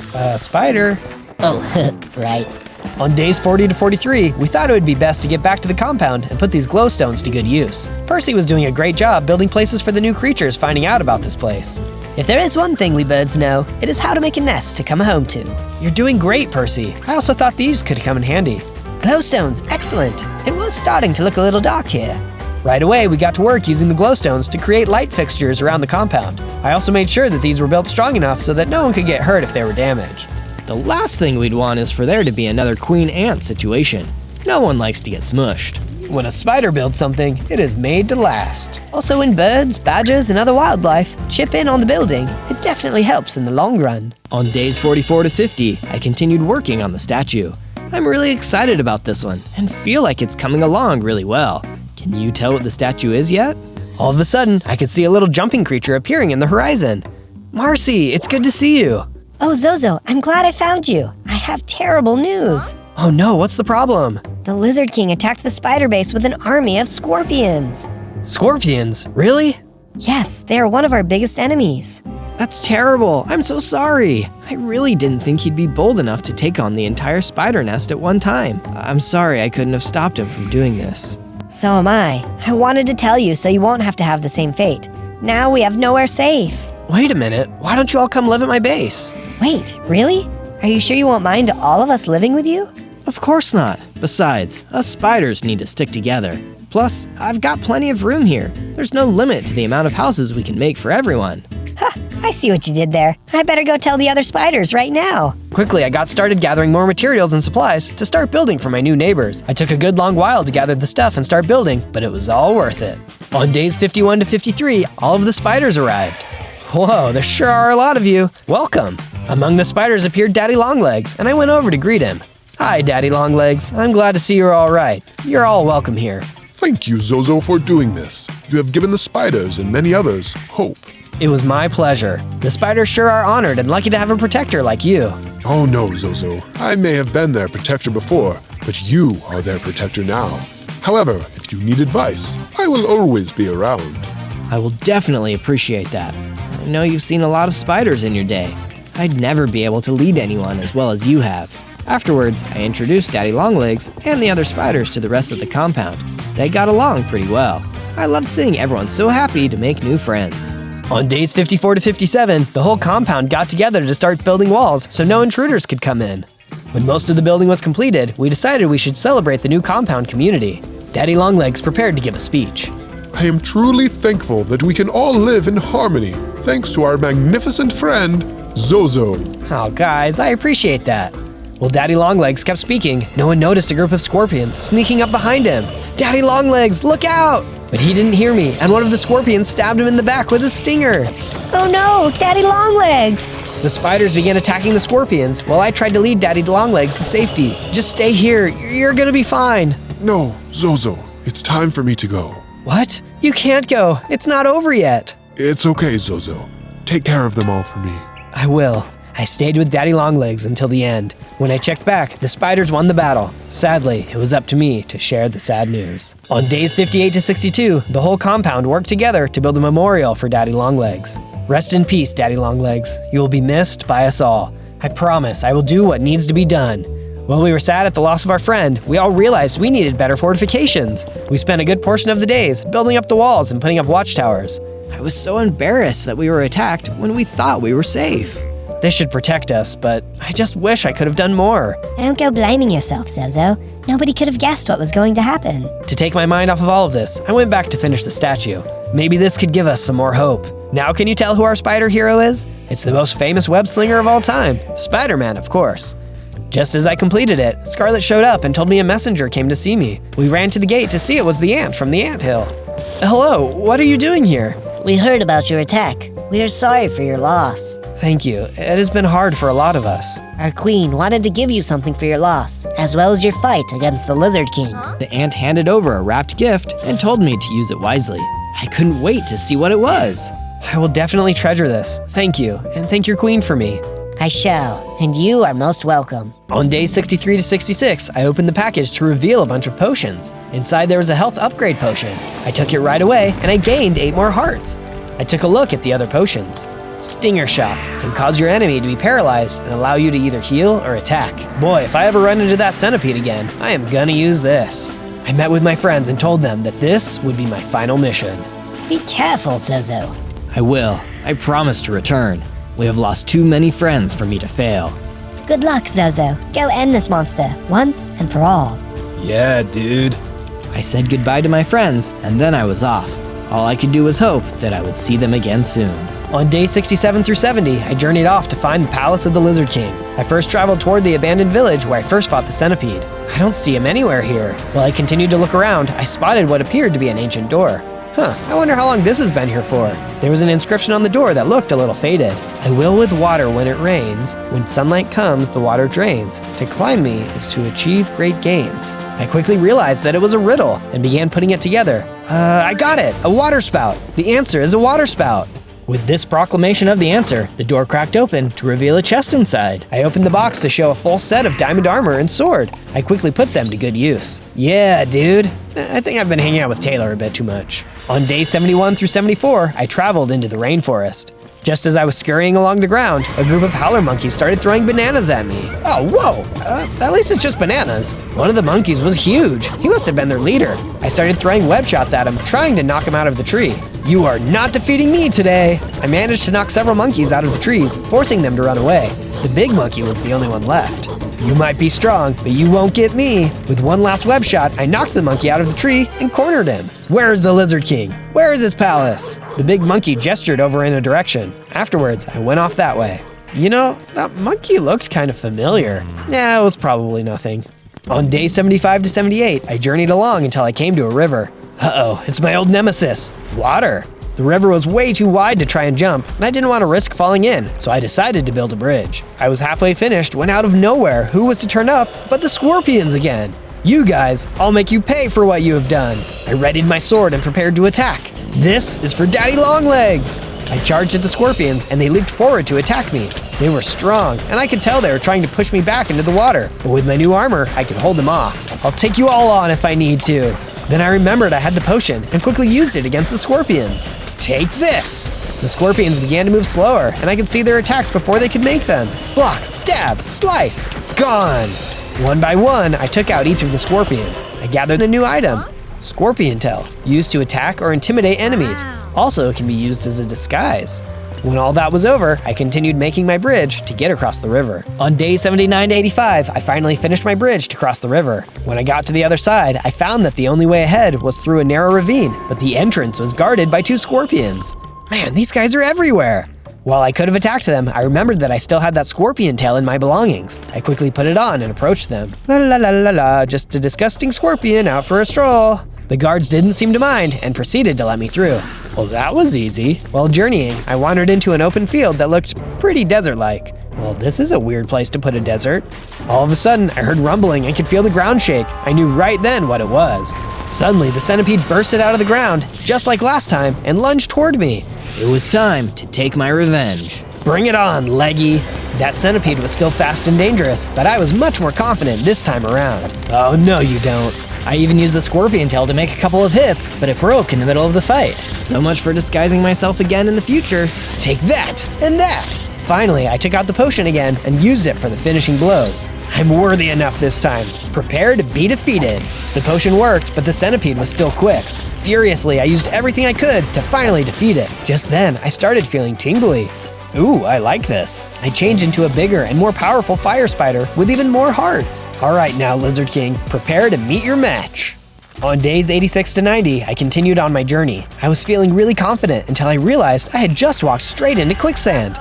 Oh, come on, who thinks of quicksand? Suddenly, I started thinking of ways to get out. All of a sudden, I could see Percy flying overhead. Percy, I'm glad you're here. I can see that. How can I help? Maybe you can pull me out, catch this chain, and start flying. Good idea. Hit me. I threw the line towards Percy and began flying, pulling me out of the quicksand. Oh, that was close. Thanks, Percy. What are you doing here? I wanted to see how you were. You saved my life so many times before, and I guess I just wanted to repay you in some way. Well, you definitely did that. If it wasn't for you, I would be in a really sticky situation. It can get risky at times, wandering around out here on my own. You are definitely welcome, my friend. I will let the others know of your progress. Just before he left, Percy warned me about something he saw while flying overhead. Be careful. I saw what appeared to be a gang of bullfrogs coming in your direction. They must be heading to the palace of the Lizard King. Bullfrogs, you say? Those things will gobble spiders up in one bite. I'll be sure to look out for them. Thanks again, Percy. Take care. On days 91 to 94, I finally ran into the bullfrogs. Wow, those guys are big. I didn't know bullfrogs could get that big. For the most part, they didn't seem to notice me. That's until one of them apparently spotted me and started shooting his tongue at me. Yuck! I don't need you tasting me. He was strong though. He even took out a couple of my hearts. If I didn't make a move, I was going to be one toasted bug. I can't just keep fighting this guy forever. I knew I had to outmaneuver him, so I jumped into a tree and waited for him to get bored. Luckily, he didn't seem to be the smartest of creatures, even though he was so tough. Serves you right. I didn't come this far to become a spider snack. On days 95 to 97, I followed the bullfrogs to the Lizard King's palace. They might have been strong, but they weren't very smart. They led me right to where I needed to go. Wow, this is gonna be a lot. As I got closer to the gate, I spotted a message written on the palace roof. Subscribe. Oh yeah, that reminds me. Be sure to subscribe and like this video for more content. I go on a lot of adventures and would love to have you follow me on them. I tried to get through the front gate when a horde of gecko soldiers started to attack. Out of my way. I got a king to fight. I smacked the heck out of them until finally they were all defeated. This guy really loved his amphibians. On day 98, I ran inside through the palace corridors to find the Lizard King. Wow, this place is pretty ornate for a lizard. Hey, that armor looks kind of familiar. Oh yeah, I almost forgot that I had an adventure as a knight. That was a journey. You guys should definitely go check it out when you are done with this one. Through different rooms, I would occasionally have to battle some of the gecko soldiers. Don't you guys have anything better to do? Despite looking all throughout the palace, I couldn't seem to find the Lizard King anywhere. I was getting disappointed and even losing a little bit of hope. I turned around and I could see what appeared to be the ghost of a long-legged spider. Daddy Longlegs, is that you? Yes, Zozo, it is I. I told you that I would always be there to help you. Don't give up. You are so close to the end. You're right, Daddy Longlegs. I must continue. I'm scared though. I'm just a fire spider, and I don't know if I'll defeat the Lizard King. You may be small, but you have the spirit of a giant spider inside of you, and it's time to let that spirit out. I'm going to grant you the power that made me so big. Something started to happen. Magic energy filled the room, and I felt myself changing once again. I transformed into a gigantic fire spider. I had so many hearts now. Thanks, Daddy Longlegs. On day 99, I finally landed in the throne room. The Lizard King sat on his throne with his big red eyes staring at me. Well, well, if it isn't the itsy-bitsy fire spider who defeated my minions. Looks like you aren't so small now, but I bet you're still weak. Come to face me at last? I will do what I must. Then you will croak. Just then, he flipped a lever, and the bullfrogs I had seen earlier came in. Oh no, not these guys again! Then I remembered I still had the potion, and was about to use it when one of the frogs grabbed it with its tongue. Guess I'm gonna have to do this the old-fashioned way. Using my wall-crawling abilities and spider jumps, I dodged attacks from the frogs and gave them some damage. It looked like my attacks were superpowered with fire strength now. Soon, all the frogs were defeated, though I could swear I missed one. Now it's just you and me, Lizard King. So be it. He charged toward me with lightning-fast speed, giving me strong blows that did cause some damage. You should not have fought against me, Spider. I am the Lizard King. Oh yeah? And how do you taste? What? Just then, the last frog I thought I missed shot his tongue out, grabbed the Lizard King by the tail, and sucked him into his mouth. No! I became hesitant because I didn't know how the frog was going to respond. Hey, you're that frog I fought with earlier. I'm sorry for hurting you. Truce? The frog just looked at me, then suddenly spat up the Lizard King's crown. He croaked, then proceeded to hop away. Well, I guess that means truce. On day 100, I returned to the base to see everyone there, waiting for me. I told them all about what happened with the Lizard King. Wow, I didn't even know frogs could eat lizards. Neither did I. Guess you learn something new every day. Zozo, I'm glad you've returned. Yeah, dude. The Lizard King's defeated. Now we're free. This would not have been possible without you, Zozo. Thank you, from all of us. Now we can go back to living our lives in peace. And now we have a new home for spiders of all walks of life.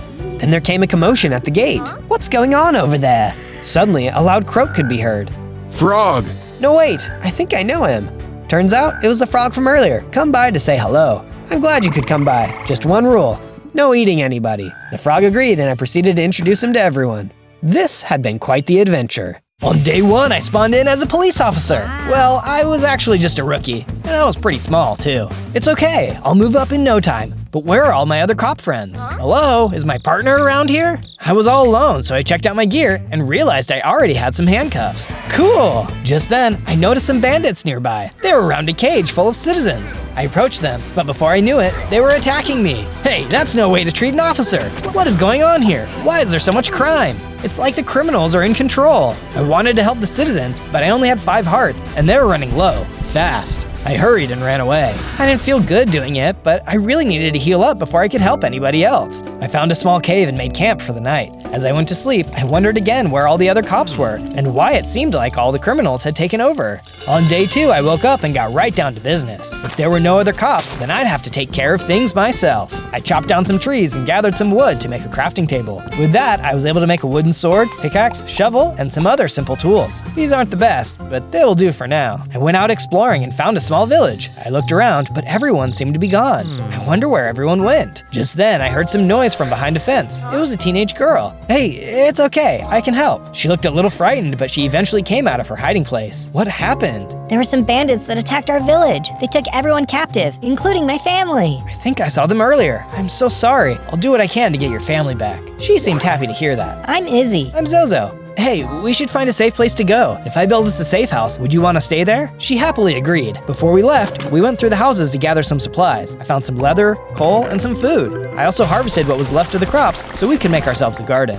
On day 3, Izzy and I started off into the forest. I found a section of land we liked and decided to build a base there. We started building and made ourselves some simple houses. Then I started a little garden with the seeds I had collected. Thanks, Zozo. You're a good cop. It is my job to serve and protect. Just then, a bunch of rats came out from behind some trees. Oh, gross, get away! I was sure glad I had my new sword, otherwise I wouldn't have been able to defeat them. After I took out the last rat, I felt a surge of power and I leveled up. Cool, I'm an actual officer now. I had a shiny new baton and everything. I even gained a few more hearts. On days 4 to 5, I went out to gather some more materials. I was able to mine some cobblestone to make some new tools. On my way back to the base, I saw some bandits nearby. They looked like the ones I had seen earlier, but they didn't have a cage this time. There were only a few of them, so I knew I could take them out. I charged at them and attacked with my baton. I managed to get some hits in, but I finally defeated them all. Nice! I noticed that one had dropped something, so I picked it up. It was a note that told the bandits where to go to capture more people. It was signed by someone named Jenkins. That must be who they are working for. I'll have to find out some more information about him later. I returned to the base and greeted Izzy. She seemed really happy to be in a safe place. Hopefully we could help others find refuge here too.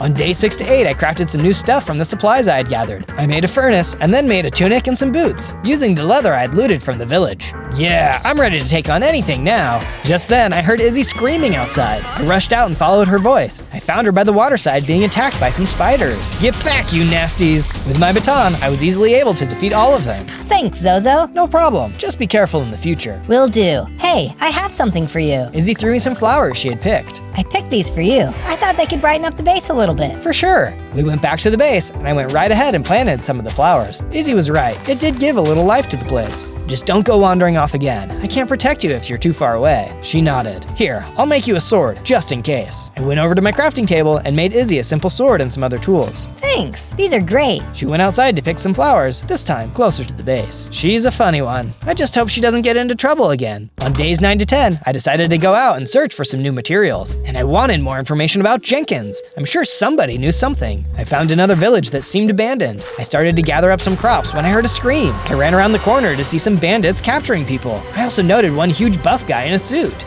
That seems strange. I charged toward the bandits and took out a few. Then the man in the suit laughed. I charged at him, but he sidestepped me. He drew a large sword that seemed to glow red. He smacked me once and nearly took me out. I had to hide so he wouldn't destroy me. The bandits and the man left, taking the villagers with them. I felt so angry that I couldn't do anything. Then I noticed one of the bandits on the ground. I had hit him, but he was still alive. He was trying to crawl away. Hey, I hurried and handcuffed him. He struggled, but he was frozen in place. Where are you taking the people you're capturing? The bandit threw a potato at me. I was about to make my final swing with my baton when he started screaming. Okay, I'll talk. That's what I like to hear. We work for Jenkins, the mob boss. We were taking the prisoners back to his compound. Why is he capturing people? He captures basically everyone he doesn't like. Only the lucky ones get to be his bandits. Sure, lucky. I was captured a long time ago, but Jenkins liked me, so now I work for him. Why didn't you help people instead of capturing them? Jenkins is too powerful. Anyone who tries to fight him is always beaten. I can see why. That sword he had was different somehow, really powerful too, but he couldn't keep taking people away. It wasn't right. I'm going to defeat him. The bandit seemed intrigued. You really think you can take him on? I wasn't entirely sure, but I knew somebody had to try. It's the right thing to do. The bandit seemed even more intrigued. Can I join you? I was a little suspicious of him, but I decided to let him come with me. If anything, he could give me some valuable information. I'm Lionel. I'm Officer Zozo. Nice to meet you. On days 11 through 12, I took Lionel's cuffs off and we headed back to the base. We started to work on a small house for him. He seemed really happy. I haven't had my own house in so long. Jenkins just keeps us all in small bunks together. Thanks, Zozo. Of course. Lionel actually seemed like a good guy. Maybe we would be friends after all. I introduced him to Izzy, and she seemed a little suspicious of him too.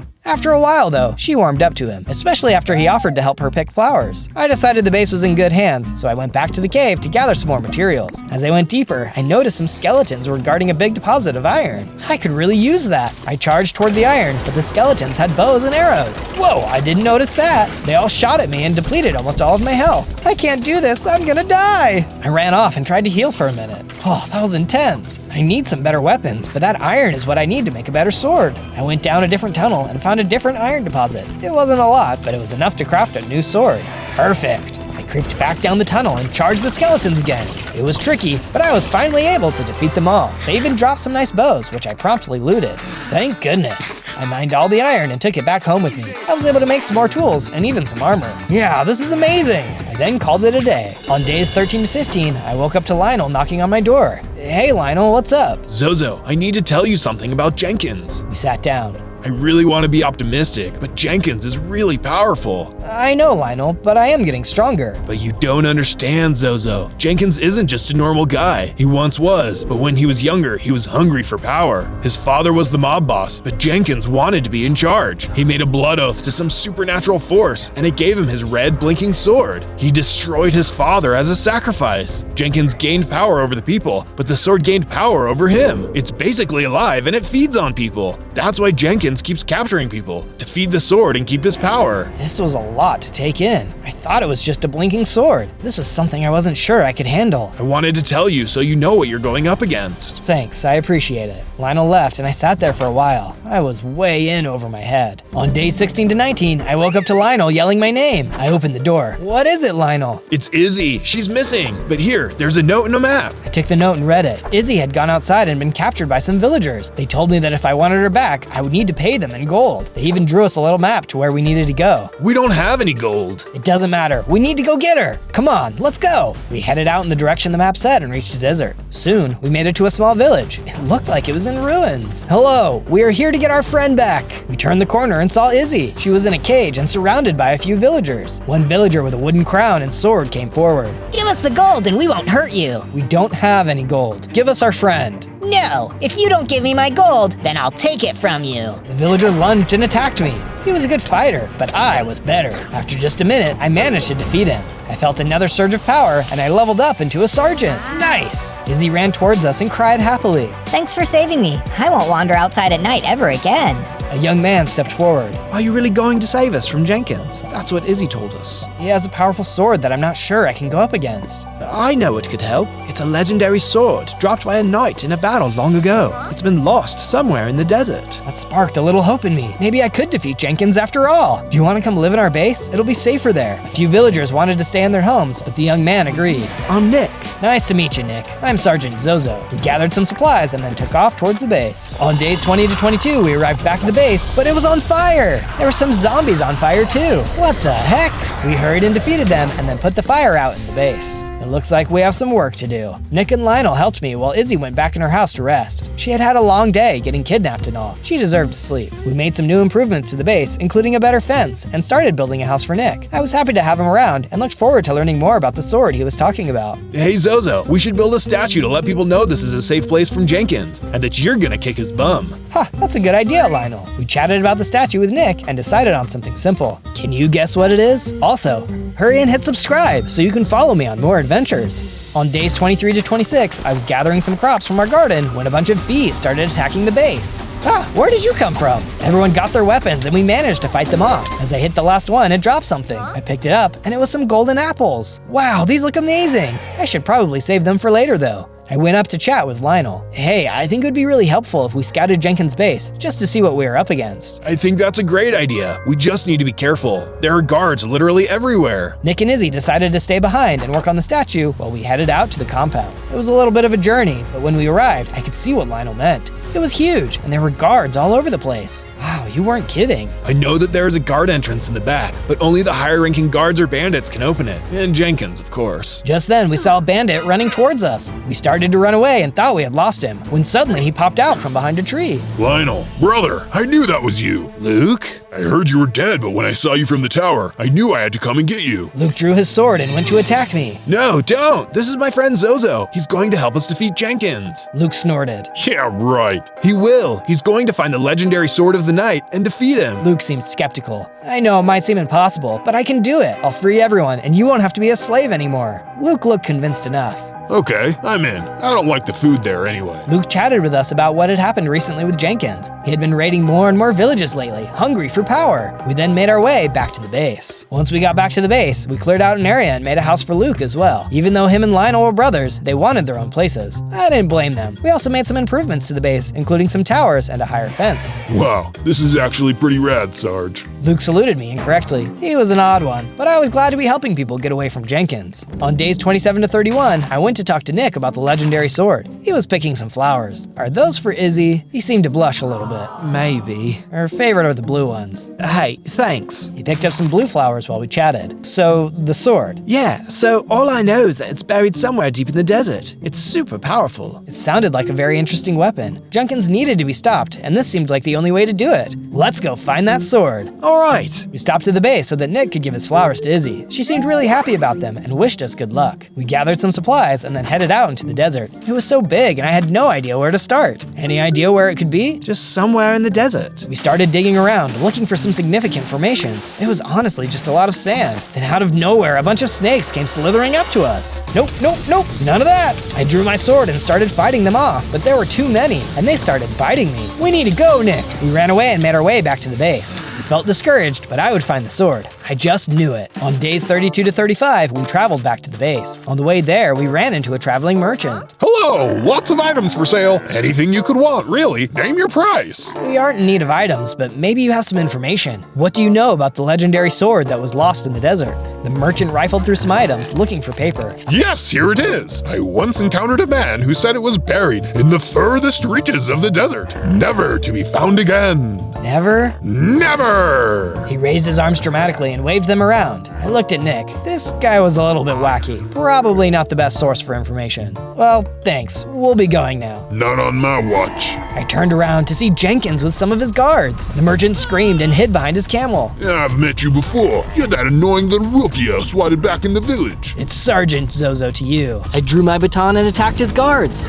I easily took a few of them out, but then I saw Jenkins use his blinking red sword. I was in trouble now. He smacked me and I felt my health start to drop. I still wasn't even close to being strong enough to defeat him. Just then, I looked in the merchant's shulker and saw some TNT. Yes. Take this, Jenkins! I placed the TNT and blew up the sand around us. Come on, Nick, we gotta go! Wait for me! The merchant sprinted behind us, cradling an armful of items. We all ran off towards the base, leaving Jenkins in a sandy mess. On days 36 to 39, we all arrived at the base safely. The merchant looked exhausted. Thank you for saving me. Jenkins would have had my head for sure. Of course, we are glad to have found another friend with us. I'm Caleb. Please, let me repay you for your kindness. The merchant handed me a rock he was holding. Thanks. It's my favorite rock. Take good care of it. I pocketed the rock, thinking how odd this man was. But then we decided to help Caleb set up a little shop in the base so he could continue to sell his wares, whatever they may be. I lost most of my items in the commotion, but this will do for now. Anything else you need? Actually, if you could gather some sand for me, I could make some glass bottles to store more items. I decided it wasn't too much of a hassle, so I went to the desert and gathered some sand for Caleb. When I came back, he was very grateful. Ah, yes, perfect. This will definitely help. I then decided to do some work on the statue for a little while. It was looking pretty good, but it wasn't done quite yet. On days 40 to 43, I went out to mine some more materials to make some upgrades to the base. On my way there, I passed by a small group of travelers. They looked like farmers of some sort, but they must have thought I was working with Jenkins because they yelled and tried to run away when they saw me. "Wait, I won't hurt you. I'm a police officer." They stopped running and approached me. Oh, a young hero. Maybe you can help us. Sure, what is it? All of our animals were stolen by some hooligans in the forest. If you could go get them back for us, we'd be so grateful. It seemed like an easy enough task. Sure, do you know where they are? Yes, they live in an outpost next to the foot of the mountains. We don't dare get close because they have better weapons than us. I'll help you. In the meantime, you can stay at my base. I pointed them in the right direction, and they headed that way. I went towards the mountain they mentioned, and before long, I saw the outpost. There were a bunch of animals all shoved into a pen nearby. Looky here, boys. We've got a live one. I drew my sword and charged the pillagers. There weren't many of them, and their weapons were very simple. I picked off a few of them easily, but their leader seemed a little more skilled. We exchanged a few more blows, but after a minute, I defeated him. Alright guys, let's get you back to your owners. I grabbed some leads from the house and wrangled up the animals. We were able to make it back to the base safely. When we got there, the farmers were overjoyed. Thank you, Zozo. Please feel free to use as much wool and milk as you'd like. Thanks. It'd be really good to have some more food sources, and the farmer seemed more than happy to stay with us. On days 44 to 49, I journeyed back to the desert where I'd gathered the sand for Caleb. I figured there could be some other useful materials nearby. When I got there, I noticed there was a sea turtle being attacked by a squid. Hey, you let him go! I jumped in and smacked the squid. He tried to maneuver back deeper into the water, but I was too fast. Before I knew it, the squid was defeated. Thank you, sir. You are my hero. The sea turtle nodded in appreciation. Of course, I am here to serve and protect everyone. That's so good to hear. It's been so long since we've had a hero in this land. I remember when that knight promised to protect everyone, but he went bad. This was new information. Bad how? Do you not know the story? Can't say that I do. The knight was named Plebeius. He protected the king and his daughter, but he realized there were too many enemies, and he was only one man. So he prayed to a deity, begging for their help to protect his friends. They granted him the sword, and he named it Brink. Brink? Because everything was on the brink of destruction. Okay, continue. So he was gifted Brink and was told that it would always be his if his goals remained true and right to the kingdom. Time went on, and he was able to vanquish all of the king's enemies. But after a while, Plebeius became prideful and decided he wanted to show everyone how powerful he was. He challenged a man to a duel of strength, and he was defeated. The sword fell to the ground, but nobody was able to pick it up. Over time, the ground changed and it was buried within the earth. So how would someone pick it up? If your goals are true to the kingdom, or I guess now just the land, then you should be able to pick it up. This was good information to have. Even if I did find the sword, would I be worthy enough to retrieve it? Thank you. You've been a lot of help. Of course. Thank you. And with that, the turtle swam off. I gathered some more materials while I thought about what he said. I really hope I can get that sword. It's our only option at this point. On days 50 to 53, I decided to go deeper into the desert to see if I could get any clues as to where the sword might be. While out looking around, I happened upon the group of snakes again. Hey, get out of my way! I had grown stronger since the last time I saw these danger noodles, so I was able to defeat them easily. If only I could defeat Jenkins that easily. Did you say Jenkins? I flipped around and saw an old backpacker standing nearby. Yeah, I did. Good for nothing, scoundrel. The man spit into the sand. If you want to defeat him, you better get that sword I've heard so much about. I'm trying to, I just have no idea where to find it. The backpacker pulled out a paper with a drawing on it. It looked like a hand reaching up. I was told that the sword is buried deep underneath this rock formation. I haven't seen it in my travels, but maybe you'll find it. Wow, thanks, this helps a lot. Of course, you might want this too. He handed me a bunch of diamonds. I can't take these away from you. Sure you can. Just promise when you defeat Jenkins, you tell everyone how much I helped you. I will, sir. It's good old Tim. Tim. No, good old Tim. The whole thing. Oh, right. Thanks, good old Tim. He waved goodbye and headed off. What an interesting dude. On days 54 to 57, I went back to the base to make some new armor out of the diamonds I had gotten. Wow, this is incredible! I also made some new tools so that I could do some renovations to the base. I added some lanterns, expanded the garden, and made sure everything was well lit. Everything was looking great. I then decided it was too late to do anything else and went to sleep. In the morning, I heard a familiar voice coming from outside. Zozo, I need your assistance, if you please. Caleb was calling to me from his shop. I headed over to chat with him. Hey Caleb, what else do you need? Those bottles were great, but now I need a few more things in order for my shop to really thrive. Okay, what do you need? Melons. Melons? Yes, melons. Now off with you. I shrugged my shoulders. Caleb was odd, but I wanted him to be happy. It seemed like an easy enough task. I went exploring for a little bit in the forest before I happened upon some melons. Easy enough. I harvested the melons, gathered some of the seeds, and headed back to the base. I brought them back to Caleb. Perfect. He started mixing some stuff together in the back and then came out a few minutes later with a bottle. Here you are, Sergeant. I looked, and it was a potion of healing. Oh wow, thanks Caleb. This will really come in handy. Of course. Anything for you, good sir. He gave me a half bow with an awkward salute. It was good enough. On days 58 to 62, we worked on the statue for a little while. It was starting to look almost as I had intended. So how was your first guess? Do you think you know what it is still? I was standing on the top when I saw the base being attacked down below.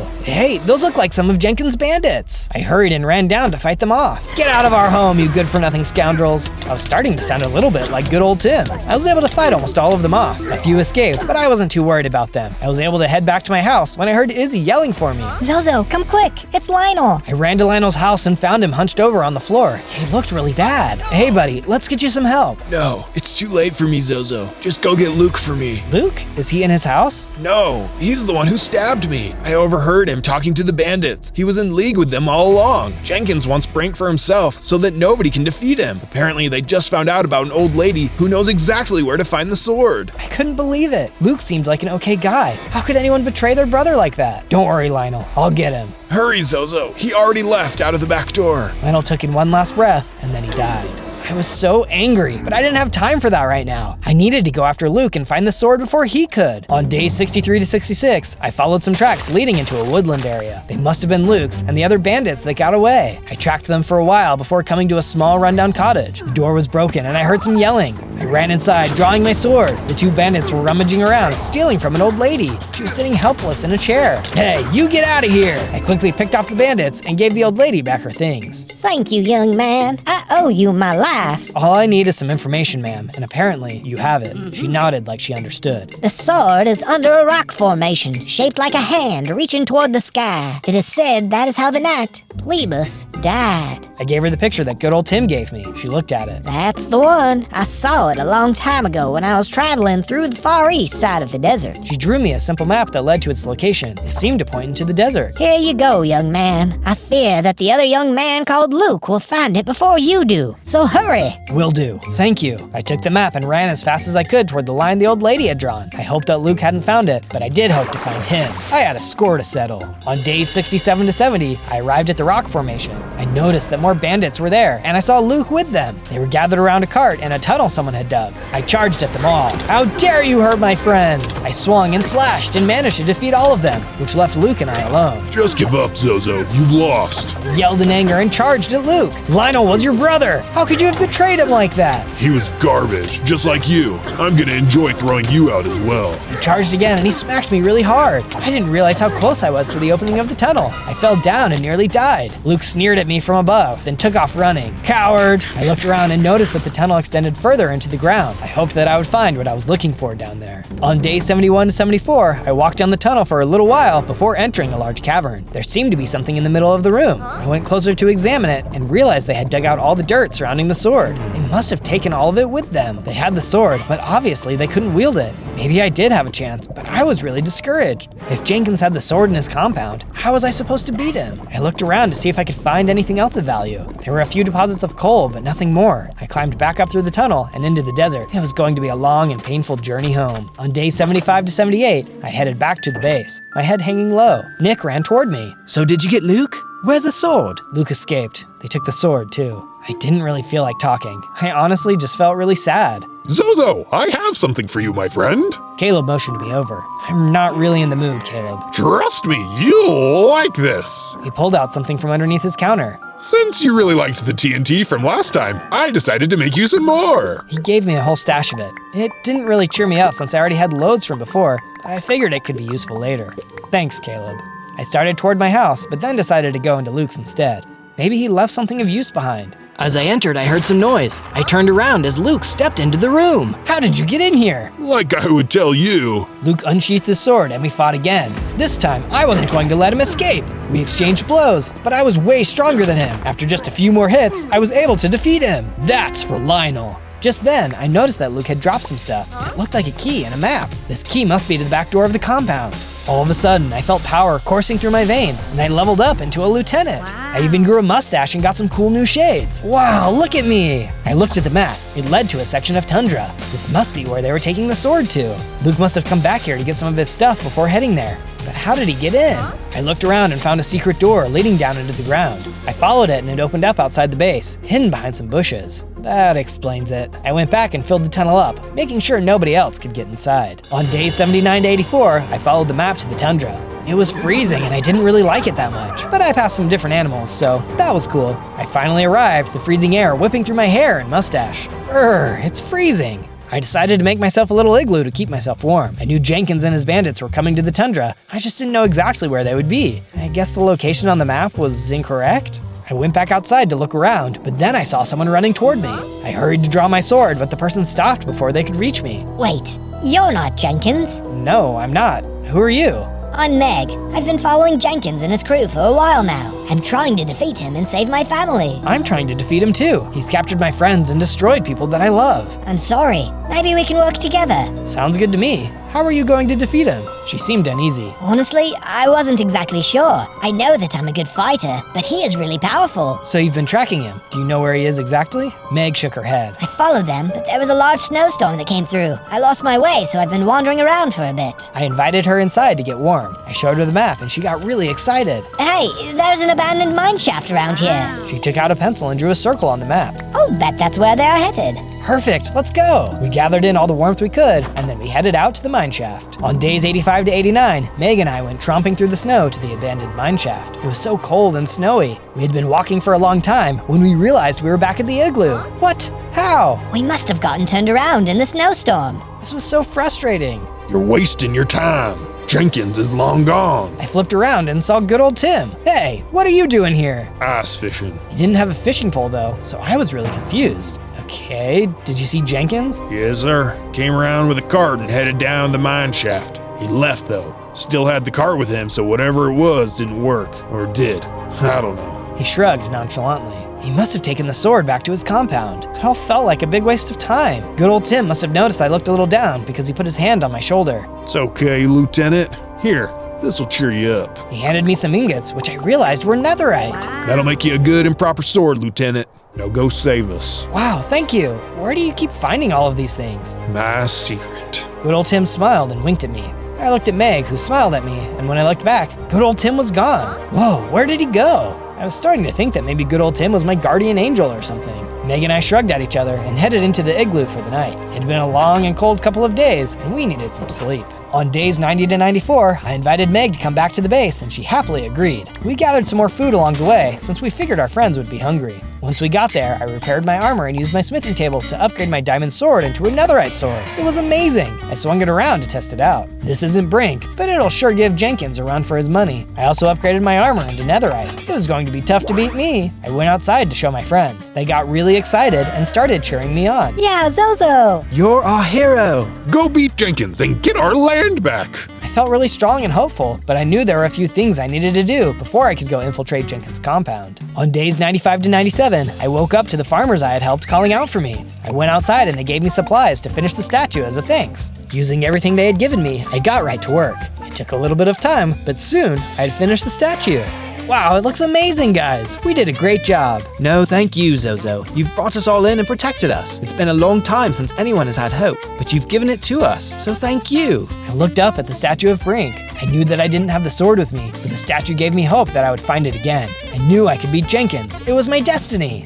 On day 98, I went to say goodbye to my friends before heading out to the compound. Just then, Meg approached me from behind. Zozo, I'd like to come with you. I want to fight alongside you and find my family. You are more than welcome to come. We crafted Meg some better armor and weapons, and then we made one last trip around the base. You take care of yourself, Lieutenant. Will do, Nick. Take care of the base for us. If anyone else needs help, let them in. For sure. I talked to Caleb. He rummaged around and gave me and Meg another potion of healing. Now go and be triumphant, young hero. Thanks. We stopped at Izzy last. She gave me a beautiful arrangement of flowers. Thank you for saving me, Zozo. Now go save everyone else. Will do. I then left Izzy's house. If you want to support the last of our journey, be sure to subscribe. The more people we have, the stronger we can become. And with that, Meg and I headed out to the compound of Jenkins. On day 99, Meg and I arrived at the compound. We snuck to the back door and used the key Luke had dropped. It worked, and we snuck up through a tunnel into a large room. There were bandits everywhere. We decided to charge in and fight them. Meg and I fought our way through all of them easily, making our way to some stairs. Zozo, I'm going to look for my family. You go find Jenkins. Be safe. She went down the stairs and I went up further into the mansion. There were a few more bandits on the way, which I easily took out. I finally came to a large dark red room. It was incredibly creepy. At one end of the room, there was a lava lake with a pedestal. On top of it was a sword. That has to be Brink, but it's different than what I had imagined. I started towards it, but then felt something hit me backwards. It was Jenkins! He must have been hiding behind a pillar, waiting for me. His red sword blinked. The young police officer. Why won't you just stop bothering me? I'm here to bring justice to those you have wronged. He laughed at me. Sure. Do your worst, rookie. I charged at him and our swords clashed. Then I noticed that my sword was not really effective at all. I needed to get Brink sooner rather than later. Just give up. You're no match against me. If that's so, then why couldn't you wield Brink? He yelled in anger. It's just a silly, stubborn sword. I thought freezing it in the tundra mine would work, but it didn't. But it doesn't matter. I don't need a dinky little sword when I have this. He swung his sword around, slicing at me. My health went down, but I hurried and drank a health potion. Thank goodness for those. I was able to maneuver around Jenkins and hit him, causing him to stumble. I knew this was my chance. I ran towards Brink, reaching towards the hilt. Jenkins ran after me, ready to swing. No! On day 100, Brink released from the pedestal into my hands. I felt an amazing surge of power, and I transformed into a bigger and stronger police officer. I was now the chief of police. I had robotic features, and the power from me stunned Jenkins for a second. Give up, Jenkins! He growled, and I attacked him. Our swords met, and his shattered into dust. No! He tried to run away, but I attacked. Jenkins was defeated in one single blow. I did it! I jumped for joy. I knew I would retrieve the sword and defeat Jenkins. We could all go home now. I hurried down the stairs and helped Meg release the prisoners. They all went back to their homes, finally at peace that the land was free of Jenkins. Meg and I made our way back to the base with her and Izzy's families. We all celebrated the victory, happy to know that everyone was safe.